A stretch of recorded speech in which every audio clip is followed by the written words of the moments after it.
Out there 1 and 2 issue? We're still on 1 and 2. They won't change.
I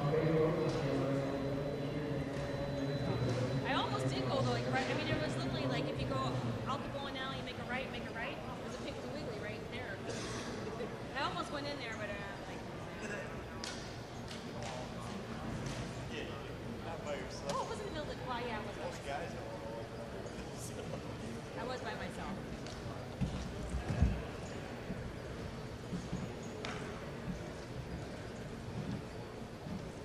That's why I'm like, all right, I'll just go the 5 miles to the Walmart where Riffle goes. If your Riffle goes in there, I can go in there.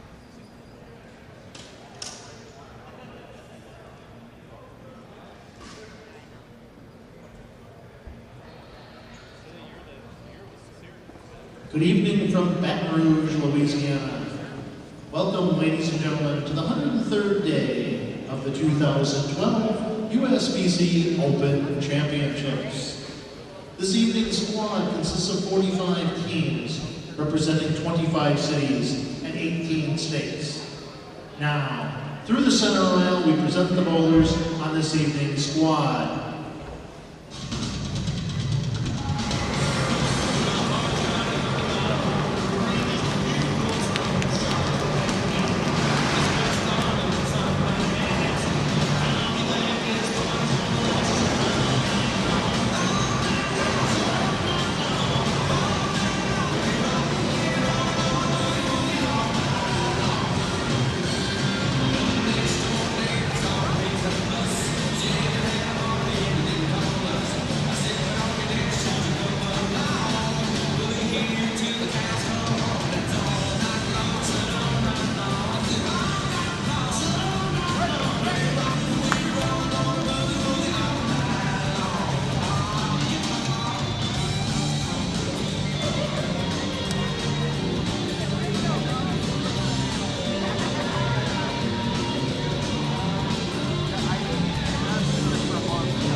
This evening, we're honored to have 3 champions bowling on this squad, and we recognize their achievement by placing an eagle next to their name.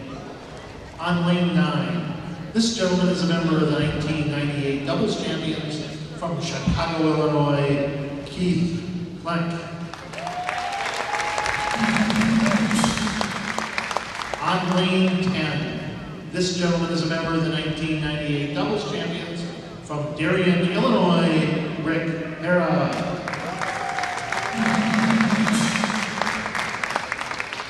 On lane 14, this gentleman is the 2002 Masters champion and bowled a 300 game in the 2011 singles event from Tempe, Arizona, Brett Wolf.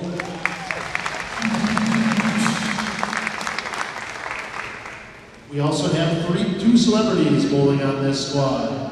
On lane 10, this gentleman bowled a 300 game in the 2006 doubles event from Claremont, Florida, Doug Becker.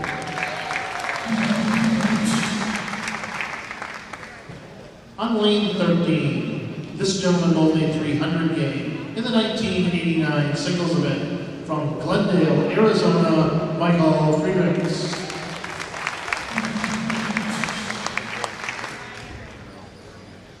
Ladies and gentlemen, please stand as we honor America with the playing of our national anthem.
Bowlers, you may now have 10 minutes of practice on your starting lanes.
not permitted during tournament competition.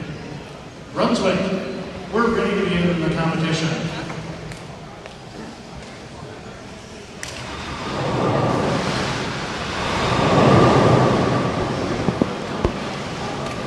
Bowlers, at the sound of the bell, you may begin your competition. Good luck and have a great time.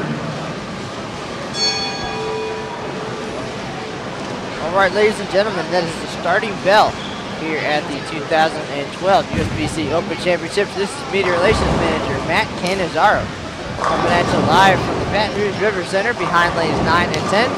Joined tonight by Emil Williams Jr., Media Relations Specialist and Managing Director of Longevity here at the Open Championships.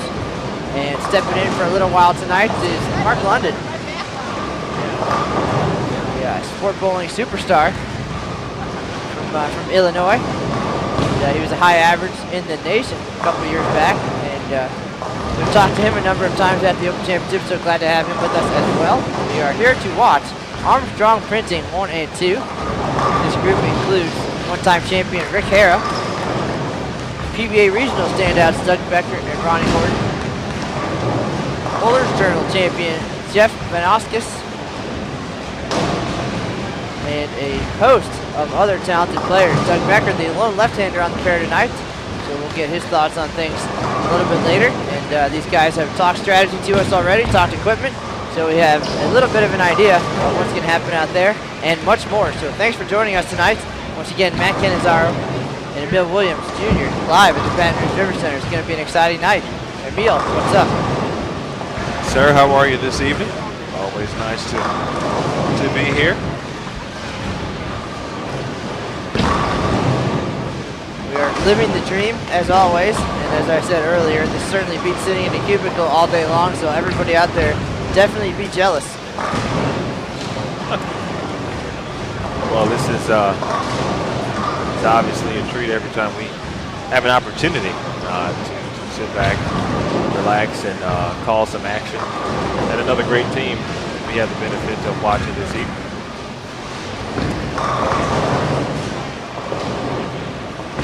We've actually had the opportunity to spend a lot of time with these guys the past couple of days. They came into town, a few of them, last week, and they've been on hand for a couple of our broadcasts. And we saw just the other day our defending doubles champs, Brandon Terabek and Chad Reefer, came out and gave it a run. And these guys, Armstrong Printing, they were here to see that. And the very next night, our defending team champs, Jeff Briggles and his Turbo 2 and 1 teammates, they gave it a run as well. Both groups came up a little bit short, but turned in pretty solid performances this year. So it definitely made for good TV. And now it's time for Armstrong and crew to take to the lanes. They've been in the stands plenty. I believe they're comfortable with what they've seen so far in practice and while they've been in town. So we will see.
right, so we're getting settled in right now. So is Armstrong Printing. The strategy tonight, pretty simple, as we've seen many times this year. The teams come out planning to break the lanes down outside of 5, using a little bit of surface. And the idea there is to give them some miss room to the right. And they'll typically do that all together. And at that point, then ball down and try to stay in the same general area and slowly creep inside, and then of course use that as miss room to the right or bounce. Later in the night, we've seen a lot of teams struggle here in game 1. The key, it seems this year, is to have a good game 1. And you know the lanes are going to open up, and game 2 and 3 are going to be a lot better. That's the whole strategy behind it. But the key, of course, to open them up early. And you want to grind out game 1, but it's the team that puts up that big score that's going to get it done.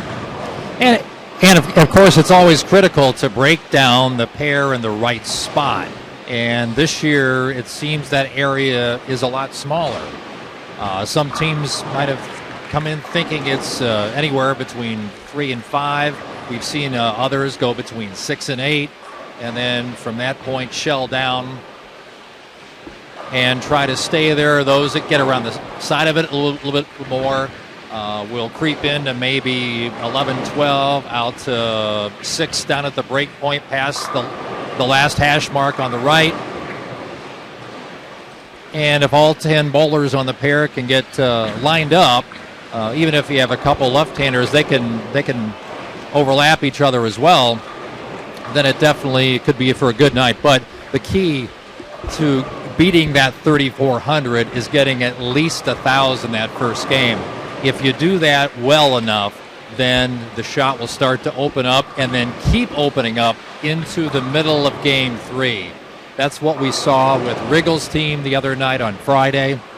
Lane 12 was just absolutely brutal, trying to get either through or around that hang point that they had developed. Lane 11 looked pretty wide open the whole time from about early game 2 on, but it's going to be the right type of roll, the right type of surface, the right type of core to see if this flatter pattern that we see this year can be scored upon. Obviously, we've only had one 3,400, 3 other 3,300s. And we've had some pretty good talent come through here so far. Let's see how it plays out tonight. Well, I talked to these guys earlier. I talked to Armstrong in particular, and he's been here, longer than most of them. And he's been on all the broadcasts, Ronnie Horton as well. And they went with a little different strategy than we've seen. These guys, they play them a little bit straighter. They throw the ball a little bit harder. So their plan coming in was to throw more surface than we've seen so far this year. We saw guys earlier, 2,000, 4,000, a little bit later, nothing under 1,000. And these guys feel like maybe those teams aren't breaking them down fast enough. And they're grinding it out a little too much in game 1, using too much of that first game to continue that. So Their goal here is to break them down faster, to speed up that transition. And based on their ball speed, they feel that they can do that. And the other thing they're doing differently, instead of having all 10 guys in the same spot where some might not be comfortable, they're going to let a couple of them migrate left early and get comfortable because they don't want to give away any pins early. And they feel like that will be okay still, as long as they don't get in a general area that's going to hurt them later. So if they get far enough left, they'll be comfortable, and those guys will be right. And it'll be a smoother transition for them. Hopefully, the guys starting a little further left will not use so strong a surface as to burn that up for the guys that are coming in behind them during games 2 and 3.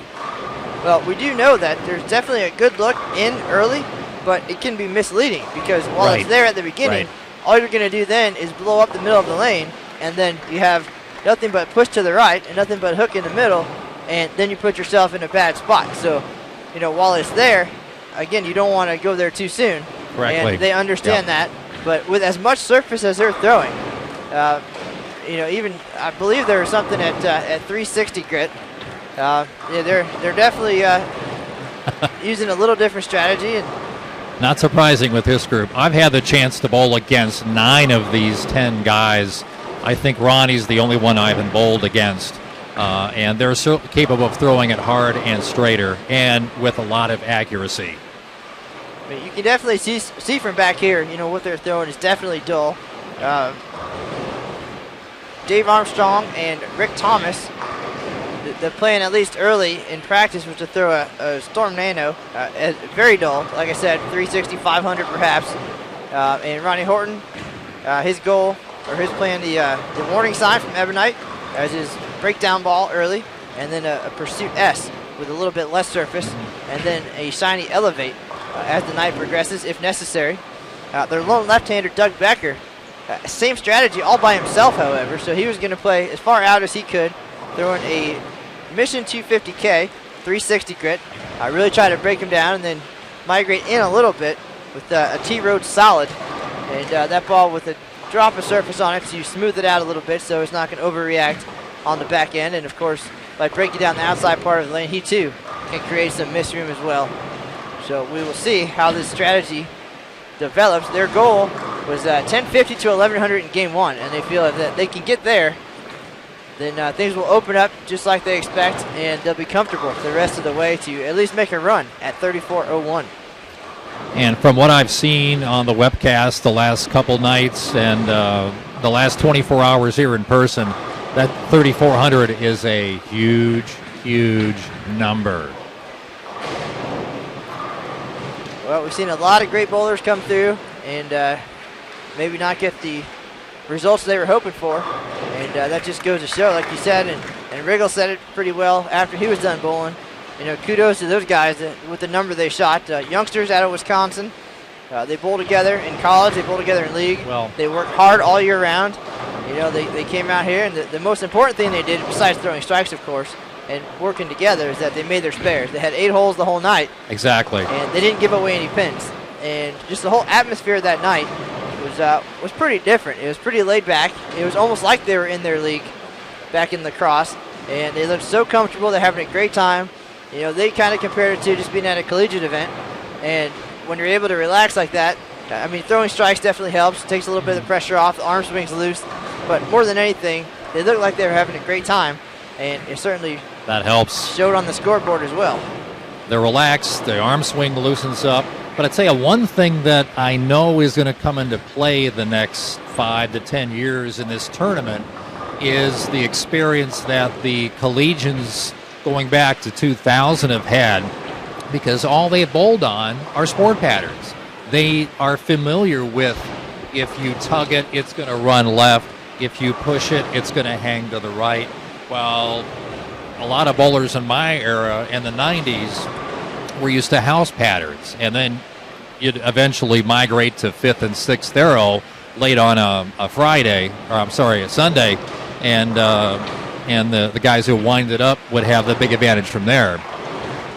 Well, and you're absolutely right. The role that sport bowling is playing in the up-and-comers now, especially with the addition of junior gold and high school bowling, they're having the opportunity to bowl on the tougher conditions at a younger age. Yes. I know I was in college in the late 90s, and as much fun as college bowling is, we bowled on house shots, and later down the road came the sport conditions. So the bowlers are definitely more talented, more adjusted to what they're seeing out here. So as they go through high school, junior gold, on to college, they're very familiar with what they're going to see here. Of course, they have the team play part down, and they're familiar with the conditions. They understand, and it definitely shows in some of the bowlers that we've seen bowl well here in recent years. And also, they're used to making equipment adjustments. Having the right Abralon or Sierra pad, 1,000, 2,000, 3,000, 4,000 grit on a ball, rather than just switching balls for the sake of switching balls. So they're a lot more well-versed with equipment and lane play, and they're bowling enough, so they're definitely in shape that way. Plus, the mental game comes into play, too. Once you create a bigger comfort zone for yourself, it's a lot easier to bowl on the tougher patterns on the bigger stages like the USBC Open Championships. Well, these guys we're watching tonight, Armstrong Printing 1 and 2, they've had some success on the big stage. Of course, Horton and Becker, PBA regional guys. Rick Hara has a doubles title here at the Open Championships and seems to bowl well everywhere. I've never seen him have a bad day. Dave Armstrong from the Chicago area, familiar with the Peterson Classic and other events in the Midwest. He's been around a little bit. Twice. So these guys are definitely seasoned on this type of condition. And the guy up on lane 9 is very well seasoned as well, Ron Davis. He's been doubles partners in local and state events with Ron Nelson Jr. of Bridgeport for many years. Ron Davis definitely knows what he's doing with the ball as well. Well, now, Emil, you've had the opportunity in the Midwest Chicago area, I'm sure, to bowl with and against these guys in various events and leagues. And have you learned anything, or you plan to learn anything tonight while you get ready for your shot out here? Well, I'm always looking to learn something now, and that's just how I operate. Anytime you get a chance to learn some things or take anything away from any experience, you got to do the best you can. You got to be able to try to learn something. And I have seen these gentlemen bowl several times, probably not as much as Mark has in his day, of course. But you try to watch, try to take notes, and of course I'll be taking notes right now. Their strategy was quite interesting, as we talked about earlier, using the different levels of surface and maybe playing a different portion of the outside part of the lane on the right side, that is. But we've seen somebody else actually use 360 grit on the broadcast as well. We've seen that. And my general statement has been, it's been about 950 to 1050. That's kind of been the first game range, at least on our live stream broadcast. That pretty much runs throughout all the other team events that haven't been broadcast live as well. But as we talked about before, of course you'd love to get to 1,000. 1050 would be gravy on the top.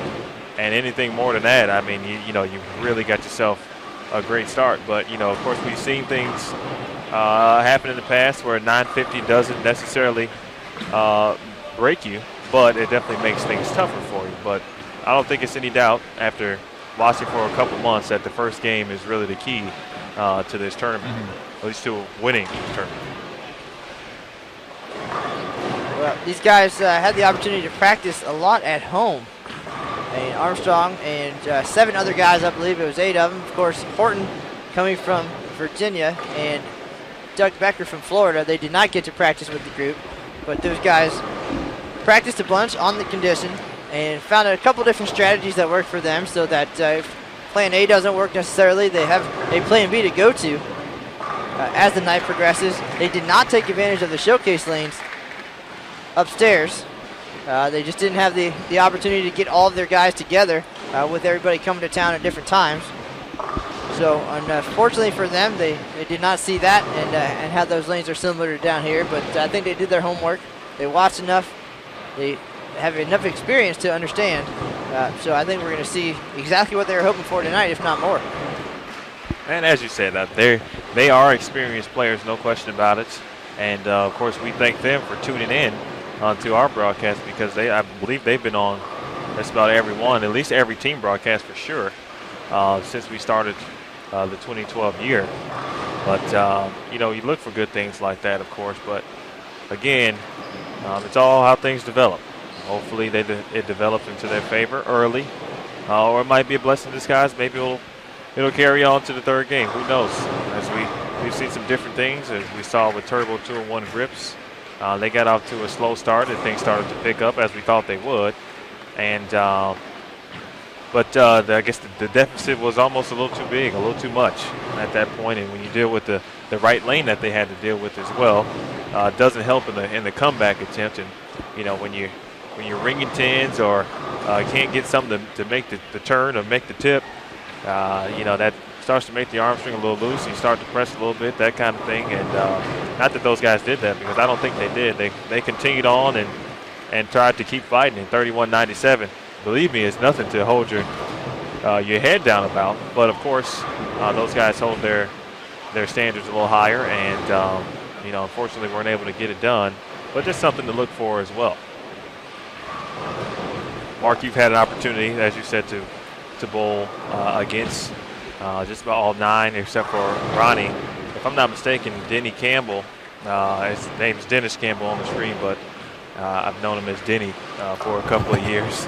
I know he used to run the pro shop over at Bluebird Lanes, but and there's a couple other guys. Used to see Keith Klink a lot, often as well. And but your experiences with these gentlemen, what they're experienced players, what do they have for us tonight? They're tough. They're real tough. They don't leave pins on the lane very much, especially on the big money leagues. They're not one to get mad if they leave a big four. They're not going to chop one. They're going to take at least two, and more often than not, they pick up three.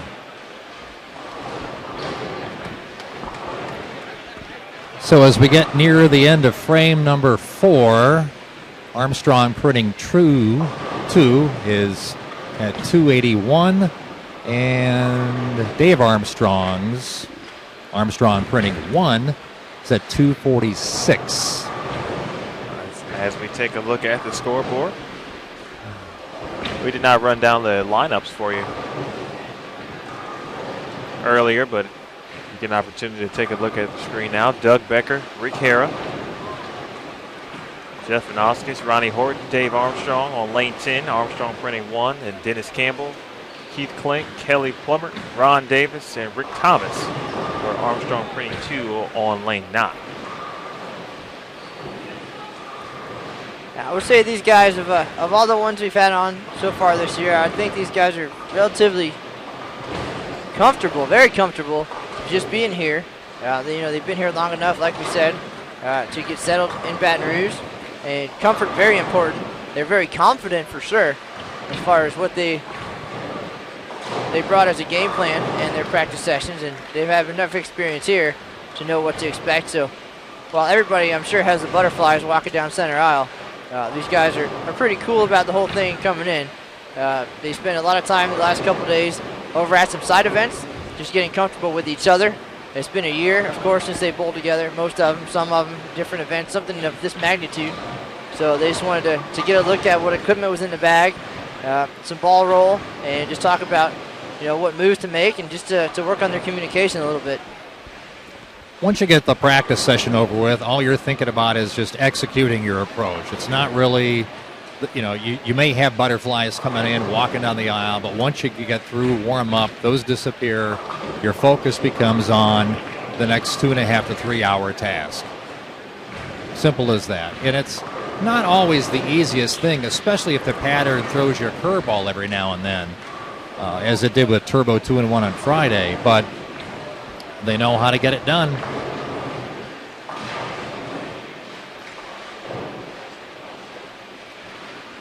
Saw Dave Armstrong he left a 4-9 on the right lane in frame 3, and he left a 4-pin on lane 9 in frame 4. So don't really know at this point. Hard to tell if it's the ball or if it's the surface, or are the lanes starting to do some things that they'd like to do. So those kind of things. If it's that early, Mark, in your opinion, when you start to see that kind of reaction, what would be the first thing to pop in your head? First thing is to trust yourself that you're throwing the ball well. And if you think the ball isn't quite reacting to what you imagine out there, might be time for a ball switch to something a little less aggressive. I wouldn't necessarily throw a pearl right now, at least as far right as he is, but something that will at least get another 5 to 7 feet down the lane before it makes its move or tips over.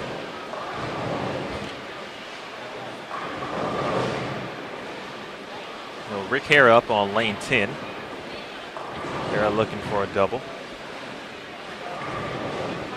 Now, these guys have bowled together for a few years now. They finished third in team in 2010, so they've been close.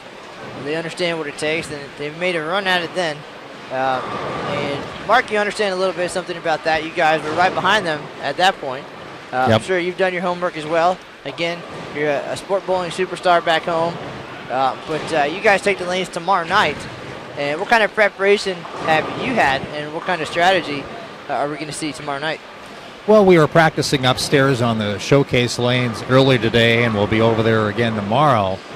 We were just experimenting with different layouts, different cover stock strengths, different sanding techniques, which Abralon pad to use, just to see what reacted well first. And we went through the hour as though we were bowling in this to see what balls and we could use and in what part of the lane, and importantly, when to switch. Because sometimes if you get too many people in a narrow part of the lane, and this is what happened to us in Albuquerque, is a very narrow part of the lane got very, very dry. So we actually created an over-under for ourselves. So we actually had to move to the right in Game 3, and we didn't figure that out until much later, probably halfway through Game 3, which might have cost us 10 or 20 spots in the standings. But when it all comes together, as it did for us in Reno 2 years ago, it is very fun. I really can't put in words how much fun it is and how relaxed you get, even at the end, even in the 9th and 10th frame where you're looking up, trying to do the math as to see how much you need to take the lead or even second or third or try to max out your own score. You can't do too much of that. You still have to go back to, okay, what do I as an individual bowler need to do to strike right now? Well, if I remember correctly, you guys were making a pretty solid run at it, and things kind of fizzled out there towards the end. But what did you take from that experience? What did you learn that if you get in that position again, I mean, you guys have obviously succeeded at various levels, but there you are in the biggest stage, and it was very close. But what did you take away from that might go differently next time around?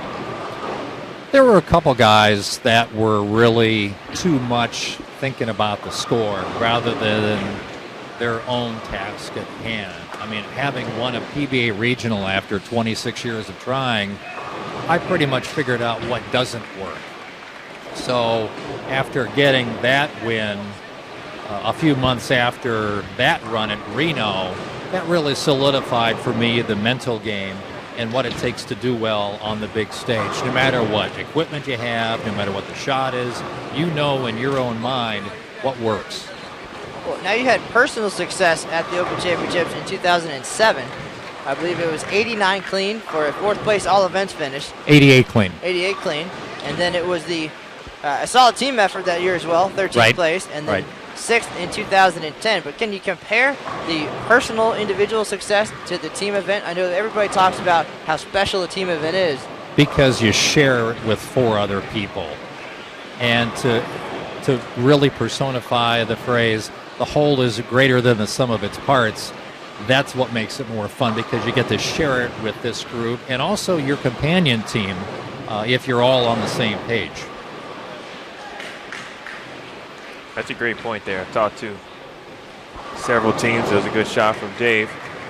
Now he's very surprised at that. He took that that low surface ball, got into 8-9 straight up, and the ball kind of held. It almost fluttered, but the surface created some of that hold. But now the question is going to be, and he's going to be thinking about that too, is that an area really he should be in right now? Well, they also knew that shooting spares early, especially in the middle of the lane, would carry some of the oil down and create a little bit of hold. They did talk about that before they got started. And again, they were definitely not afraid to abandon plan A and go with plan B, or jump in where they're comfortable and kind of just let it all fall how it does. But the most important thing they want is for everybody to feel comfortable. And if you're not playing your A game, then you're probably throwing away a pin. So they want to make sure that more than anything, they're comfortable where they are and hope for the best at that point. At least to get spares or leave stuff that's easily makeable. Now, Becker's got this tough spare. That is easily the hardest spare to pick up on these patterns these days with the equipment we throw, because there's many more ways to miss than to make it. Doug Becker, a recent addition to the Orlando Bowling Association Hall of Fame. He's been around a while, and in my experience, he seems to make a lot of things look particularly easy. He did have a 300 game at the Open Championships as well back in 2006. And he is a superstar in my book, one of my favorite left-handers. So.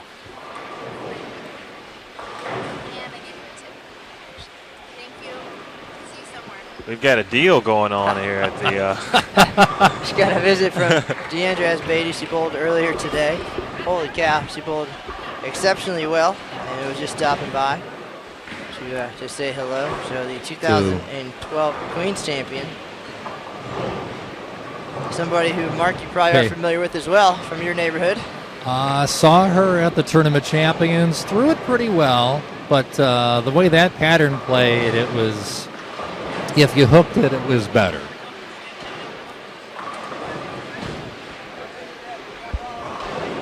Nice job here. She just finished up bowling.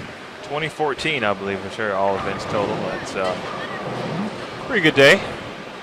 Take that on the lanes, of course. Of course, we probably shouldn't expect anything less. When you get in a groove, she's won the Queens. There's no reason not to bowl poorly. It's just you get that mental momentum going where there's much less to think about. Just get up, throw the ball. You mentioned a great point about companion teams, Mark, and heard a lot of the great teams of this event talk about how it's not just a 5-person team, but a 10-person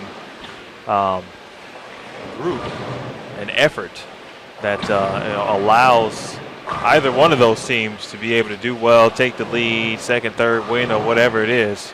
But it takes a group, takes all 10 to be able to carry out the game plan, absolutely, strategy and whatnot. In 07 in Reno was a perfect example. Both of our teams were making a run. In fact, we had the high pair score for the whole tournament. We left in 6th and 9th and finished up in 9th and 15th. How often do you see that? You see it a few times.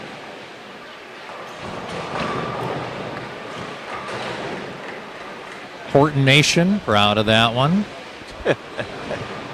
Few fans with the Horton Nation T-shirts on here at the ballpark. Ronnie's struggling a little bit early. Just 2 strikes here through 6 frames. But I have a feeling he'll get comfortable as they open up as well. I think he may have found the right ball. We'll see when he gets to the right lane. He had a couple washouts on the right lane, so that ball looked like it got to the break point and made the shape that he wanted. Didn't overreact, but a nice smooth arc off the spot and able to get the 10 out there. If he can do that on the right lane, and he's definitely got something cooking. It's very easy to get the ball through the break point here, especially with a little bit of surface. It's going to tame down the reaction off the pattern. And if you get a little excited, or if you grab one and yank the snot out of it, it's going to go left, and you're going to pick off the 7 pin, and a little tough to keep the arm swing loose on the next shot.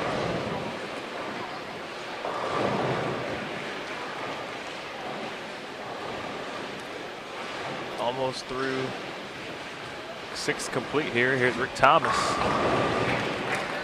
Rick Thomas for Armstrong Printing 2 with a nice double. He is clean through 6 thus far. While we have the opportunity, let's take a look up top at the scoreboard. Just about to mention the scores. As things unfold, the number they're aiming for, 1050 to 1100, give them a pretty confident start as they expect the lanes to open up the rest of the way. Doug Becker, the lone lefty on the pair, up on the right lane right now.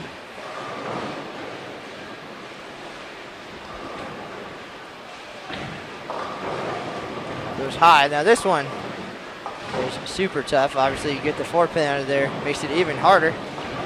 But, not a good shot. Checked up early on him. Looks like he might have stuck a little bit. You look down at his slide foot with the ball halfway down the lane. Usually not a good sign.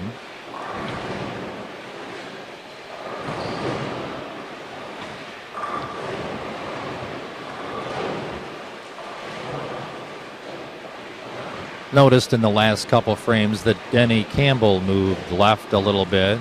losing the angle of the back end.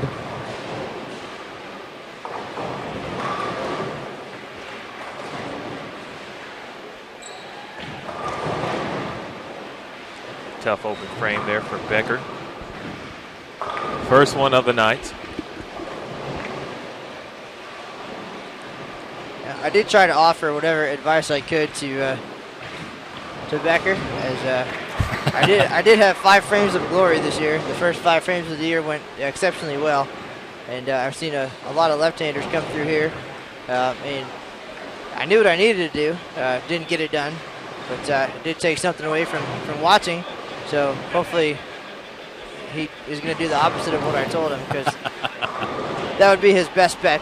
But speaking of left-handers, actually a couple pairs over, if the word isn't already out, Brett Wolf, the 2002 USBC Masters champ, is in the building.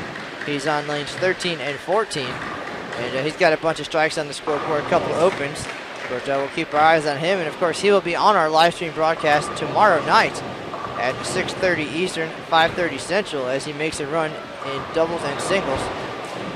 He's the 3- and 4-year average leader here, and had a lot of recent success. A couple top 10 finishes in all events, and a 300 game last year. Right now, I believe he's thrown his famous blue hammer. Not the blue hammer. So he's made a lot of money and had a lot of great success with that ball. We'll see if he can continue that here in 2012. For those of you just joining us, this is Matt Cannizzaro, Emil Williams Jr., and Mark London, sport bowling superstar from the Midwest. And he'll be on the lanes tomorrow night to get things done here. So I'm sure we'll be interviewing him and his group, the Bowlers Universe. Is that right? Correct. And he's going to be with us tonight. We are behind lane 9 and 10 at the Baton Rouge River Center, 2012 USBC Open Championships. Checking out Armstrong Printing.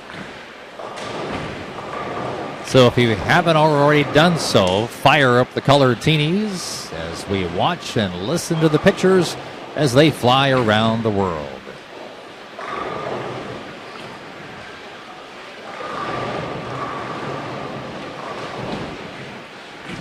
Pretty big crowd on hand tonight in the building and online. We're about 400 watching right now. Wow.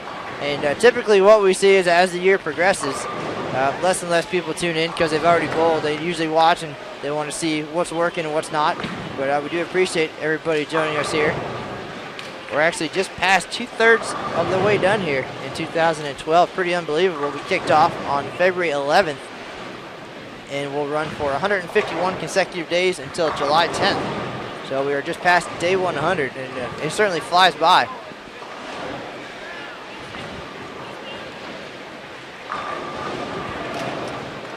As I'm sure our more astute viewers at home have noticed, the transition has taken place, a more noticeable transition, and the bowlers have started to migrate a little bit left, getting closer to second arrow.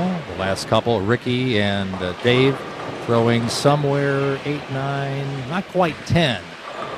But as you know, well, having bowled against Rick enough and giving him enough of my money, he can throw it nice and straight. I did get to spend much of the day with these guys over at the Bowlers Journal Championships at Metro Bowl.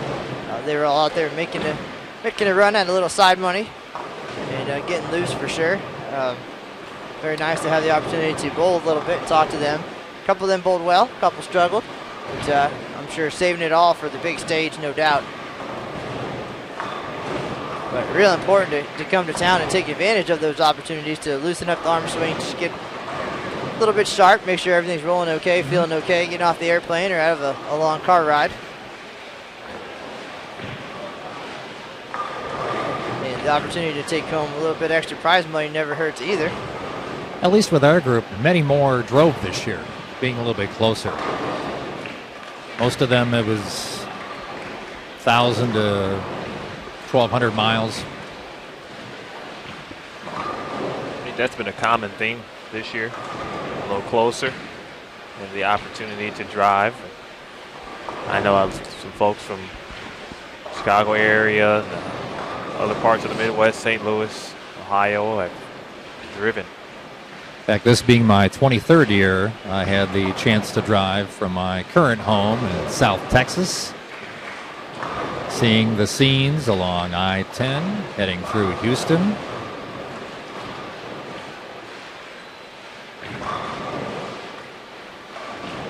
Short drive for you relatively now, huh? Well, 400 miles, that's not bad. A typical regional drive.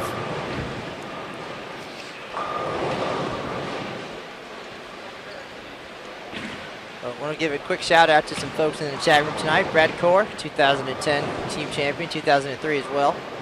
And Bo Gergen checking in. He'll be out here next weekend trying to get it done. They were the 2010 team all events champs. He took home the singles title in 2009. So we do appreciate everybody stopping by to see how things are going here. And I hope you're taking notes. If there's a talented team, for sure it's Armstrong Printing. Both teams.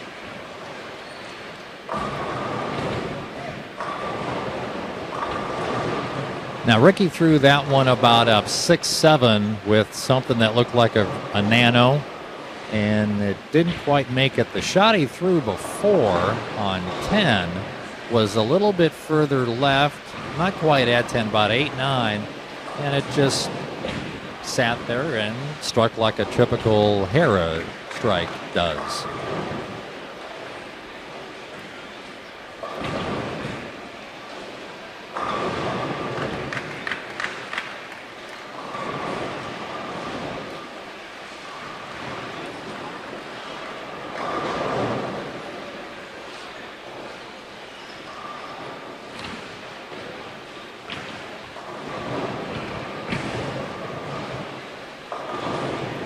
Almost through 8 frames here, and Armstrong 2 jumping ahead.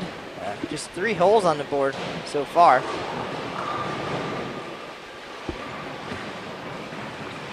But this is one of those groups where you have 10 talented guys, 2 pretty solid teams, can go either way. And of course, the way they see it, they're looking at one big team, 10 guys working together.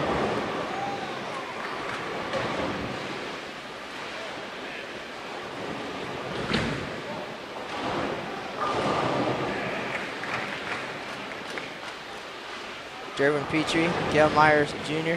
checking in also. Figured we see Derwin in person tonight, being that he lives right down the road. He's been here an awful lot the last couple days. We appreciate those visits as well. Certainly a lot to see this past week. What do you think, Emil? How about a quick recap of the action, starting with Longevity Week? Yeah, Longevity Week was now 2 weeks ago. Still seems relatively fresh. We had 4 gentlemen reach the 50-year plateau all in 1 week. In fact, that actually concluded all of our 50-year milestone reachers this year. 13 in total. And then just recently, of course, the defending doubles champs came back to make a repeat run at the doubles title. Chad Reefer and Brandon Terbeck and both a nice 1371. Of course, did not take the lead. Currently held by Matt McNeil and Charles Vashoff with 1489. But those 2 individuals bowled great, and both were well over 1900 as far as all events are concerned. It was a great tournament for them, and they enjoyed every minute of their ceremonial celebration as well, and as they should, because they deserved it. And just a couple of days later, a Turbo 2-1 and Rips 1 tried to do the same thing, but on the regular team level as the defending regular team champions. USBC Hall of Famer Jeff Riggles, Gail Myers, who we just mentioned in the chat room, Mark McDowell, Mike Shady, and Steve Richter were in the house. Finished with 31.97. It's also caught live on Bold TV as well. We talked about them extensively in the pregame a little bit as far as strategy and how things worked out for them. But 31.97, of course, a very good score, but did not take the lead. Again, currently held by some fellow Wisconsin bowlers.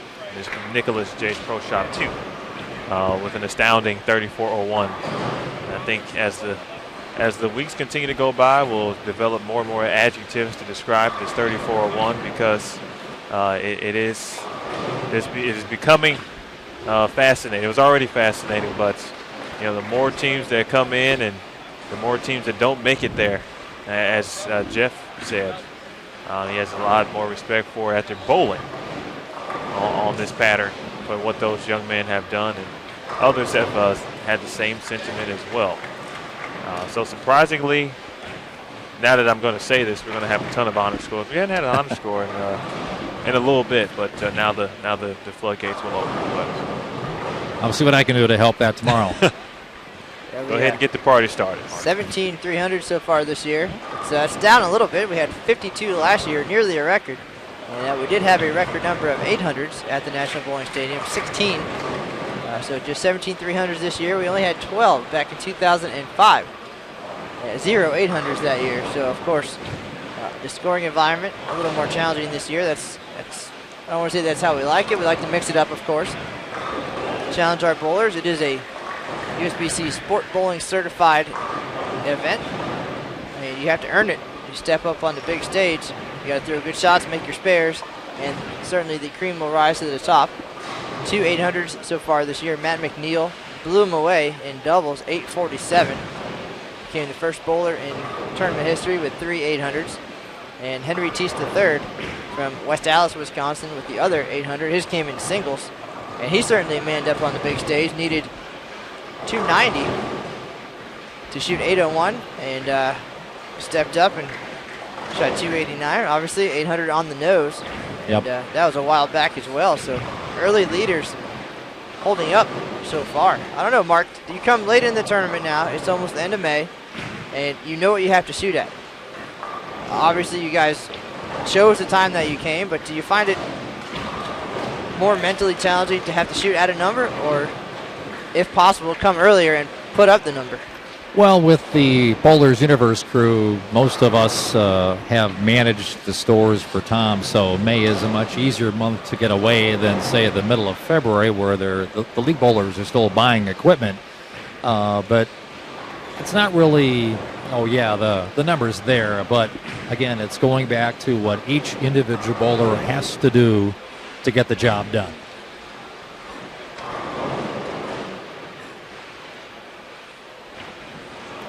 Charles Bashaw. I always knew him as Chuck. We're all sorts of formal up Quite here. formal, yes, yes. Charles and Matthew McNeil. And Samuel Lanto. Mr. McNeil. Mr. McHonor bowled against those two guys in college back in the day. Really? Yeah. Where at? They were pretty good back then, too. They bowled for the Golden Gophers of the University of Minnesota, and I bowled for St. Cloud State.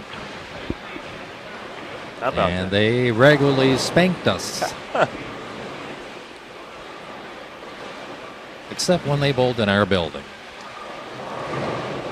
What was college bowling like back then, as far as? Back in the early 80s, it was more conference-oriented. Okay. There weren't fewer weekend tournaments. At that time, there was the Miller tournament in Milwaukee at Bolero. There was ACUI.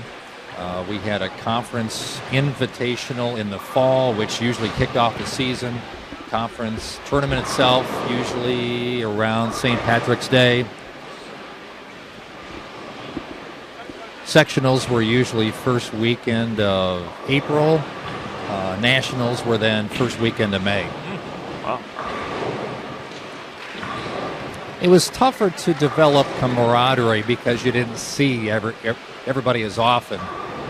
But our group usually hung out with North Dakota State and Mankato State, back then known as Mankato State. And in fact, a member of our school team married a member and is still married to somebody who went to North Dakota State. So, Brett and Triss, there's your mention. Nice. Are you originally from Minnesota? No. No. Okay. went to college up there. I was somewhat of an Army brat, but it was in the newspaper business. My father managed newspapers, first in Pittsburgh, then to Washington, D.C., then out to Illinois in my high school years, and then up to Minnesota in the 80s.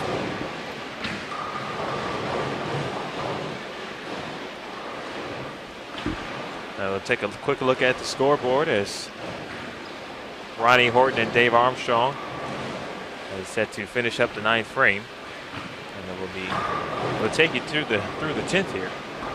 Great shot by Rick Thomas. Ring 10. See a lot of those. They're making good shots. The transition has continued to occur. It's going to be tougher to use those balls they used at the beginning of game 1.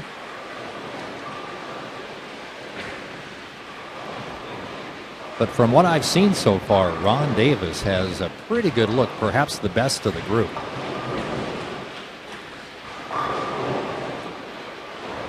But he's always gotten that ball to get another 3 feet down the lane past everybody else's break point to jump off the spot and come into the hole and always have something on it. And it's not that little nudge of the dime. It's that cross-check, throw into the dasher boards type disposal of the dime. And I have to say the dime with these guys because they came up with that word to describe the corner pin. Boy, that was a good shot. Now we tend to call the weak 10 a flat dime here in the booth. So it's always a dime. You are encouraged to use that term while you're with us. No question about that. I've left enough of those in my career. Maybe more than Walter Ray, but the flat dime. Okay. We've talked a lot tonight about how important game number 1 is, and just looking at our leaderboards online on bowl.com, it looks like only 3 of our top 25 teams have shot 1050 or better in game 1.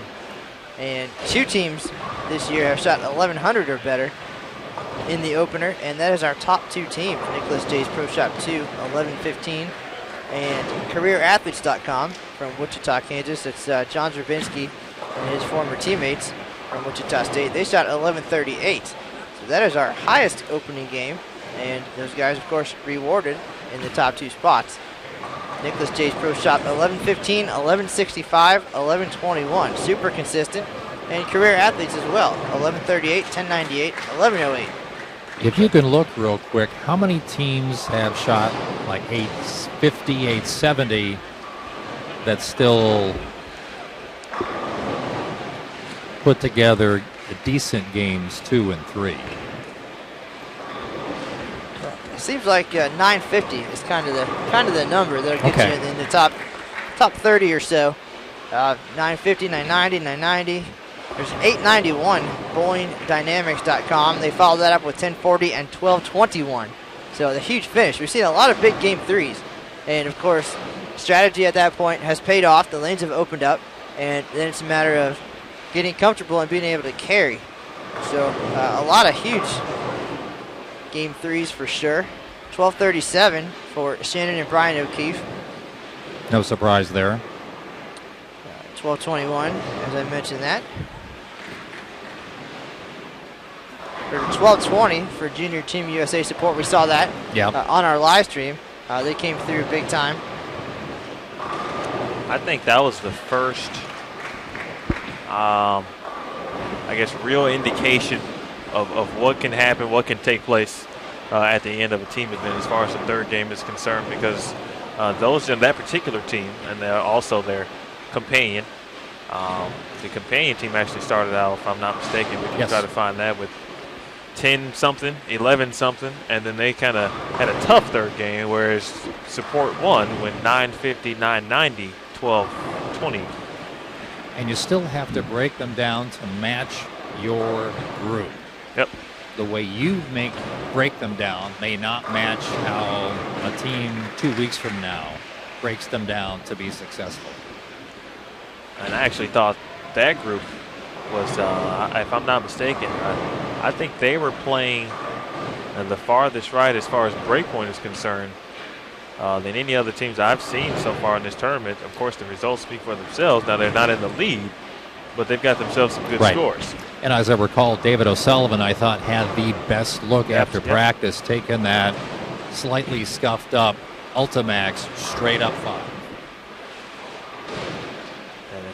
So we'll go ahead and thank Mark now because he's proved to us that he watched that broadcast. So thank you, Mark. I watched a few.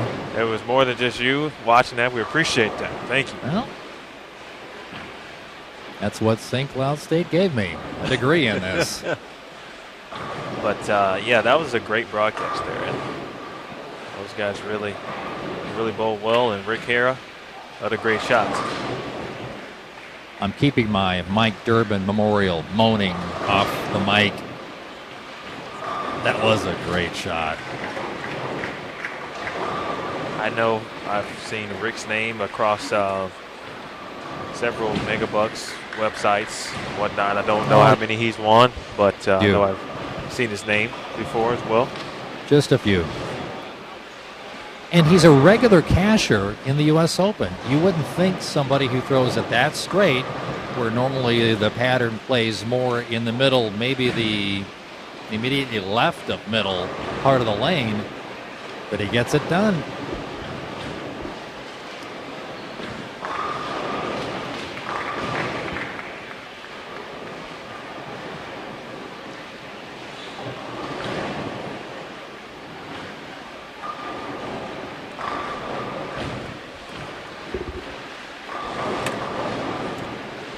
Nice shot by Jeff Van Uskus guarding the 10th frame.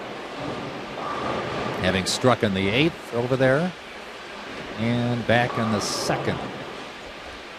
Every time I saw Jeff today, I tried to practice saying his last name.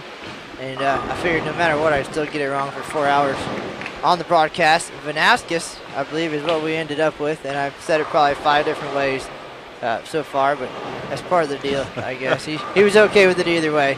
I've heard Vanuskus. Well, and I knew it was going to come up a bunch. He, of course, a Bowler's Journal champion back in 2008, so he can certainly get it done. Bowled very well at the Bowler's Journal today. Shot 899 as we were bowling together, I believe. So, yeah, he definitely felt good coming in. And I knew we'd ended up saying that name quite a bit tonight. Tough shot there, at least the big 4 after the strike in the 10th. But, I think he was one of the guys they were talking about not being too comfortable playing outside and straighter, so they're going to let him. Whoa. Well, you talked about that earlier. About a double kiss off the ball there. If they were going to leave something like that, getting 2 or 3 of them, and almost picked up the big 4. Well, I remember him bowling adult leagues for the first time in the late 90s. He was one who could touch all 39 down the lane, back and forth, and strike. When you bowl a second shift house shot, you usually start at 20.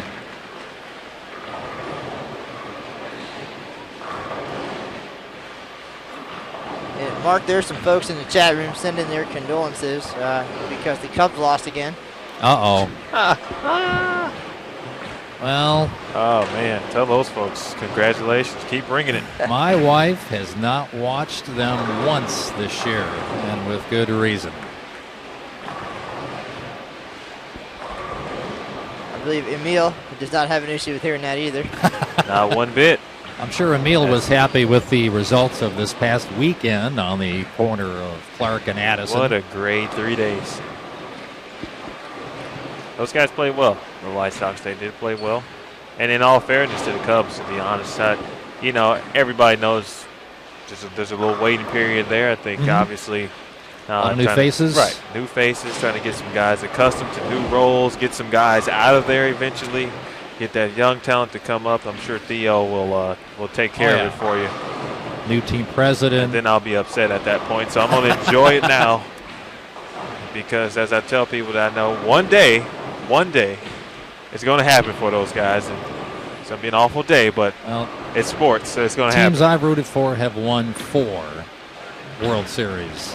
and it's fun. It's fun. So 208, 196, 188, 175. That's your first four scores for Armstrong Printing 1. Becker, 208. Hara, 196. Venuskis, 188. Horton, 175. And now a 2-5 left for Dave Armstrong. Now, his first shot in the 10th. You knew by that follow through that ball was not going left. There was no way. As the late Don Johnson used to show us back in the day 40 years ago, with that arm going up and straight up and then off to the right.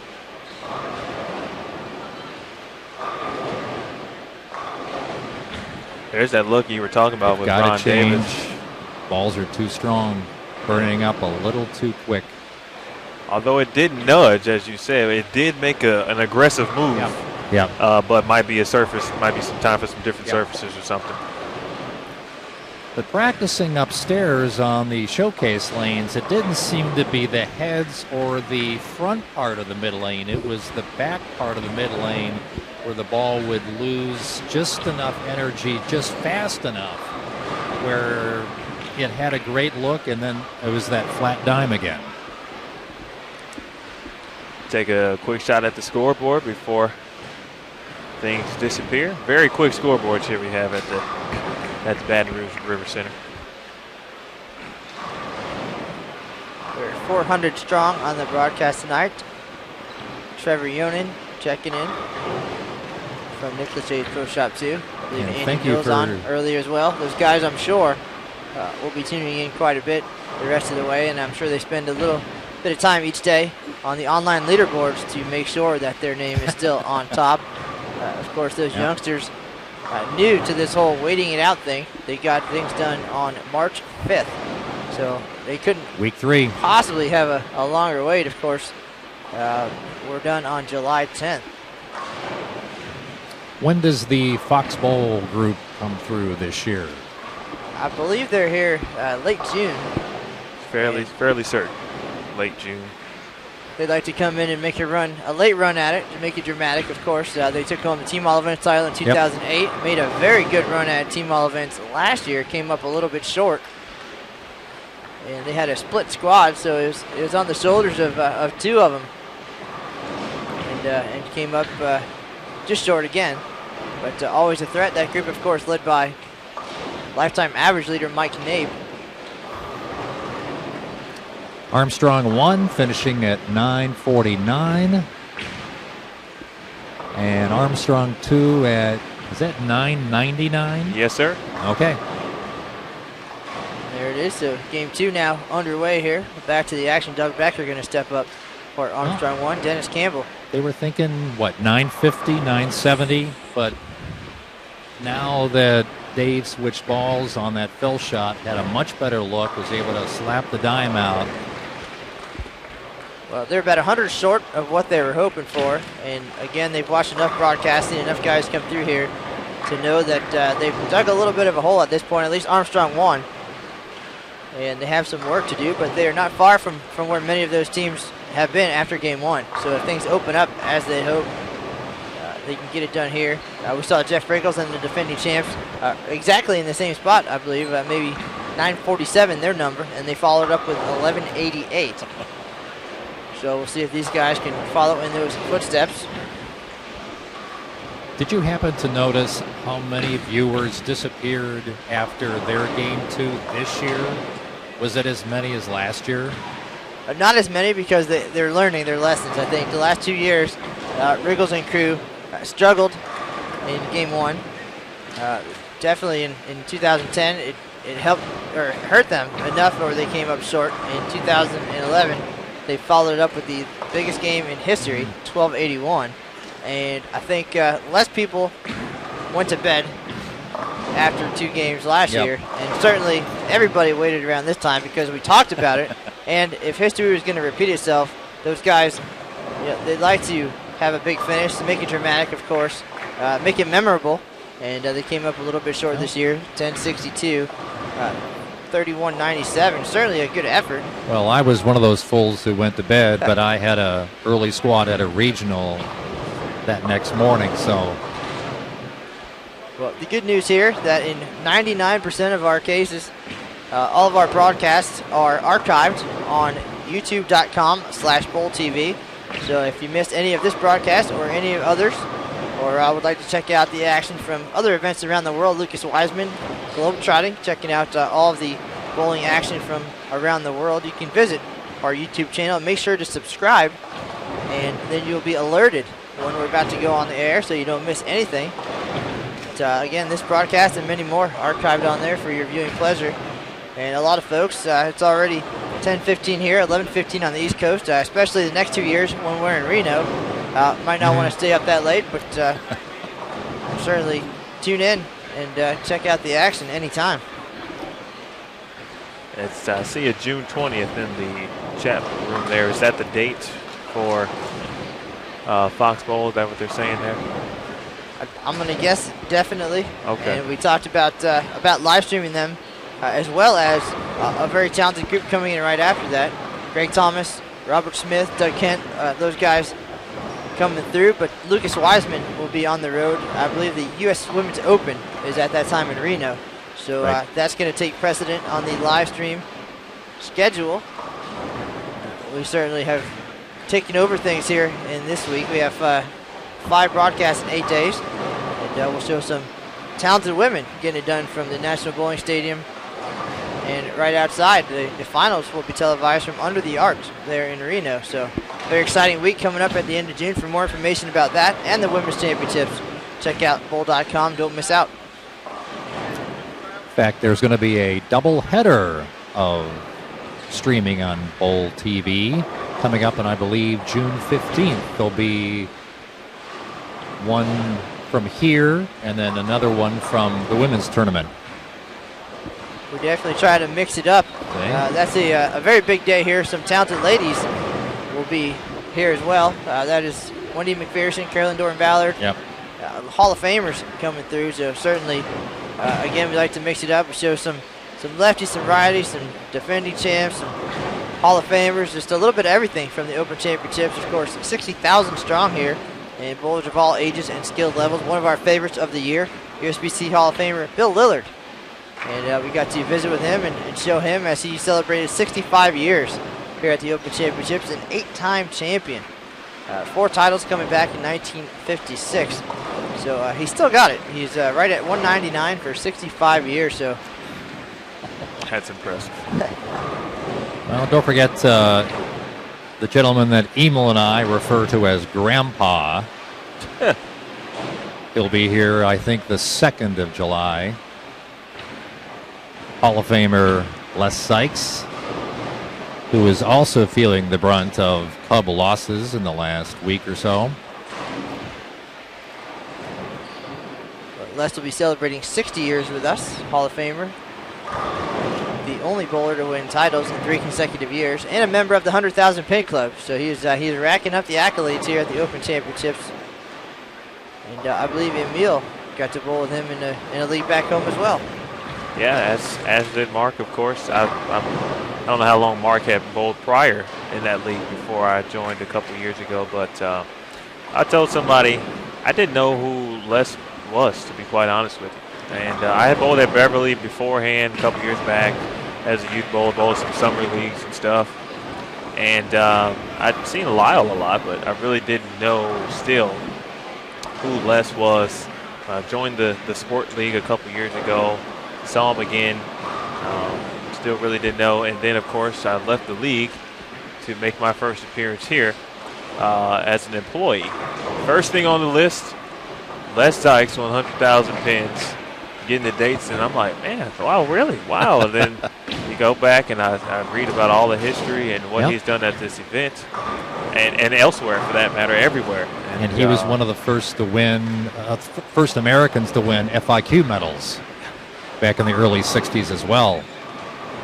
Only gentleman to win 3 consecutive years at this tournament. And so at that point, I realized that I should cherish every time I bowl that league, because bowling with not only a celebrity, but a bowling great.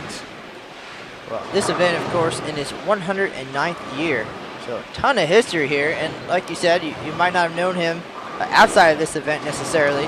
A lot of bowlers have found incredible success here, and they're not the guys you see on TV every week.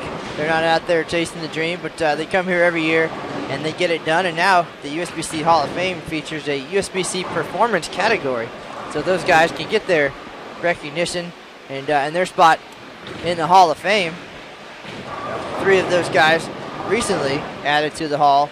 Jeff Riggles, the very first, and this past year, Lenny Boris and Gary Darashevsky, so all very deserving. And there was a time when they might have been overshadowed by some of the PBA superstars and the guys out there getting it done professionally. But now that category allows the folks who have found such success here to get recognized. And I'm sure there'll be many more coming in the near future. Some great names at this event. And like you said, you might not know, I was not familiar with Bill Lillard until I came here and realized how important he was to the event.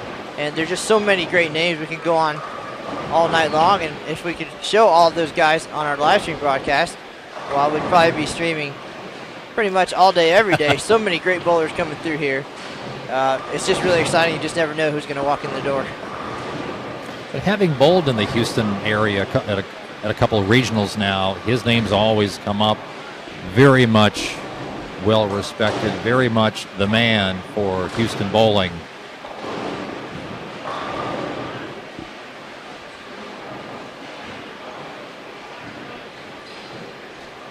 And we got to see 2 very talented ladies from the Houston area just this past weekend.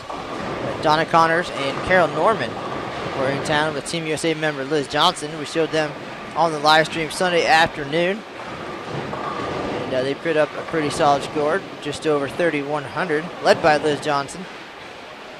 724, I believe she had. Had a chance to bowl league with Liz as well. Yes, we did. Well, pretty good league then.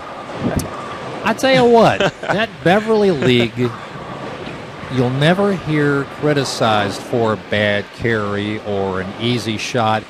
It's one of the most fair leagues, sport leagues, ever.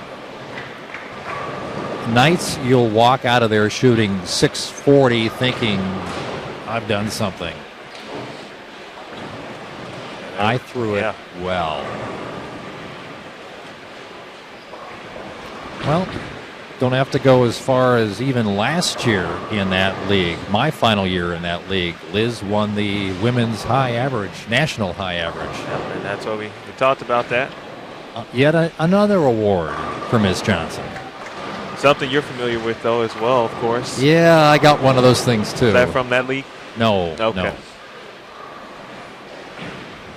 no. He's so modest. Mine was from the house that Steve Jarris made famous with his 129 game on TV. Brunswick Zone Deer Park in Lake Zurich.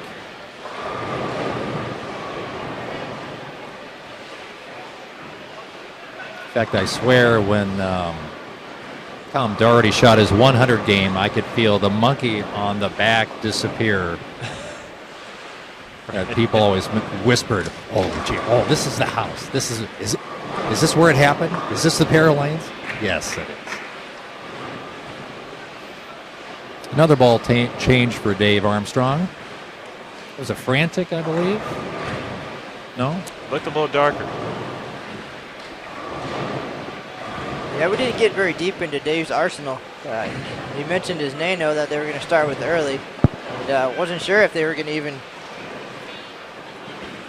be going anywhere after that. Thought he'd feel pretty comfortable at that point. Sometimes hard to tell.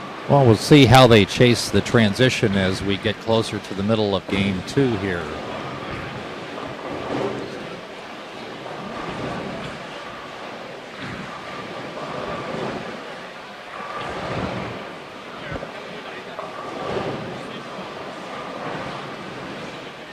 It does look like Doug Becker is sticking with that 250K that he said was at 360 grit coming in.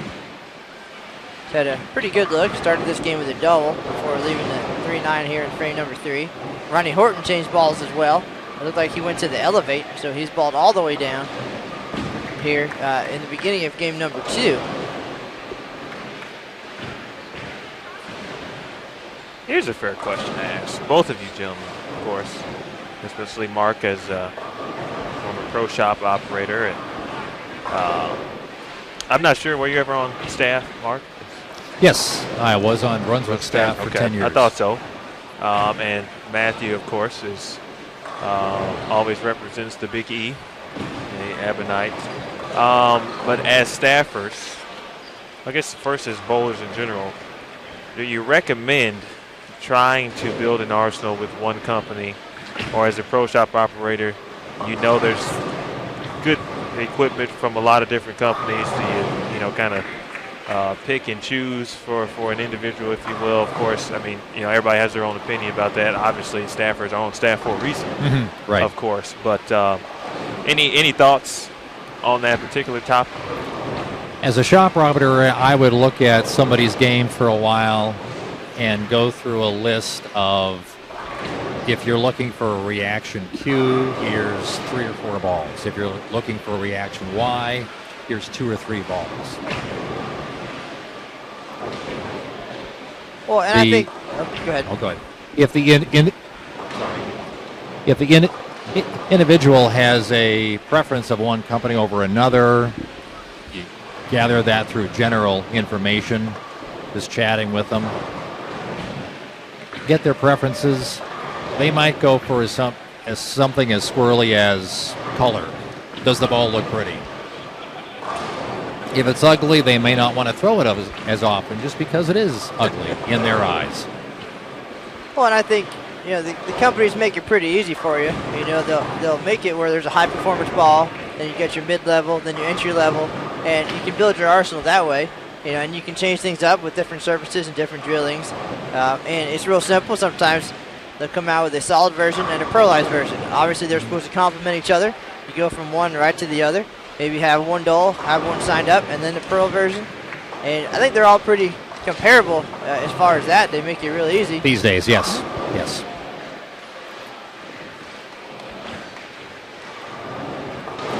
But then if these people have talked to their friends, they're also getting opinions and input from them as to what their friends' ball look is usually in league.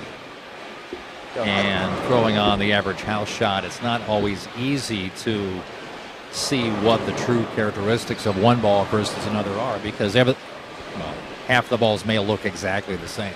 Well, I think the key is to make sure that you're comfortable with your pro shop operator, that they understand your game, they know what's going to roll best for you, and they can drill accordingly and suggest what might be missing from your arsenal, suggest different drillings based on how you throw the ball, where you intend on competing. Things a little bit different here than at home in league, so you might want something different as far as a drilling or a ball surface coming out here. And luckily we have a number of vendors in our vendor row, and they're all very, very knowledgeable. They have seen what worked here for the first 100 days of the tournament, so they have good ideas. All of them, all the companies represented, so you have the opportunity to plan ahead when you're at home or talk to the experts on site if it's time for a new ball, but they definitely know what's getting it done on the lanes this year. And it's not just any one ball in particular. It's just obviously some very talented bowlers, but a lot of options coming out here. I know a lot of guys, they have league equipment and they have tournament equipment. Yes, most definitely. Everybody has that equipment in the bag. That it might be Old Faithful, Brett Wolf, we just talked about a few minutes ago, the old Blue Hammer. I have my go-to, the Game Breaker. There's just something that no matter what the lanes give you, you're comfortable with that ball, and that's going to help you grind it out if you need to. I think everybody has that, as well as, you know, something the latest and greatest, perhaps. No surprise that Game Breaker is still around. Back when it was first out as the Purple Nitro R Squared in the mid-90s, it had that core design, and Ebonite will at least every other year have something with that core design, RG and core density, different covers of cores, pearl, solid, hybrid, whatever. but that core design tends to work for a lot of different bowlers, especially if you had the CG kicked out a little bit and it was thrown by Mark McDowell. Every variance of that design he's thrown, and he can make it go sideways at the back end. Well, we saw those guys just the other day bowl very well. And, of course, his teammate Mike Shady with the 1900 for the 17th consecutive year. Every year of his Open Championships career. That is amazing. He is a shot maker. Look up the word in the dictionary. There's his picture. I've only seen him for 3 years, of course, but he's just got a timeless approach, timeless follow through, everything. You know, we talked about him briefly when we were while watching Les Johnson the other day, and I said, you know, in another sport, he's one of those athletes that you just don't want to play because you know what he's going to bring. You already know what he's going to do, and there's usually nothing you can do to stop him. Much like a lot of the old-time baseball players would say when they would face a great like Sandy Koufax, Nolan Ryan, Roger Clemens, if you get a foul ball off of it, it's a moral victory. You know, I could imagine bowling him in match play. I mean, because and something that's still overlooked, 3 of those team members have national PBA titles. McDowell. Mark Bean had 5, I believe it's 5. Mike has 1 for sure. Riggles won the national Res Pro back in the day. I think it was 86. And then Richter and Myers both have regional titles.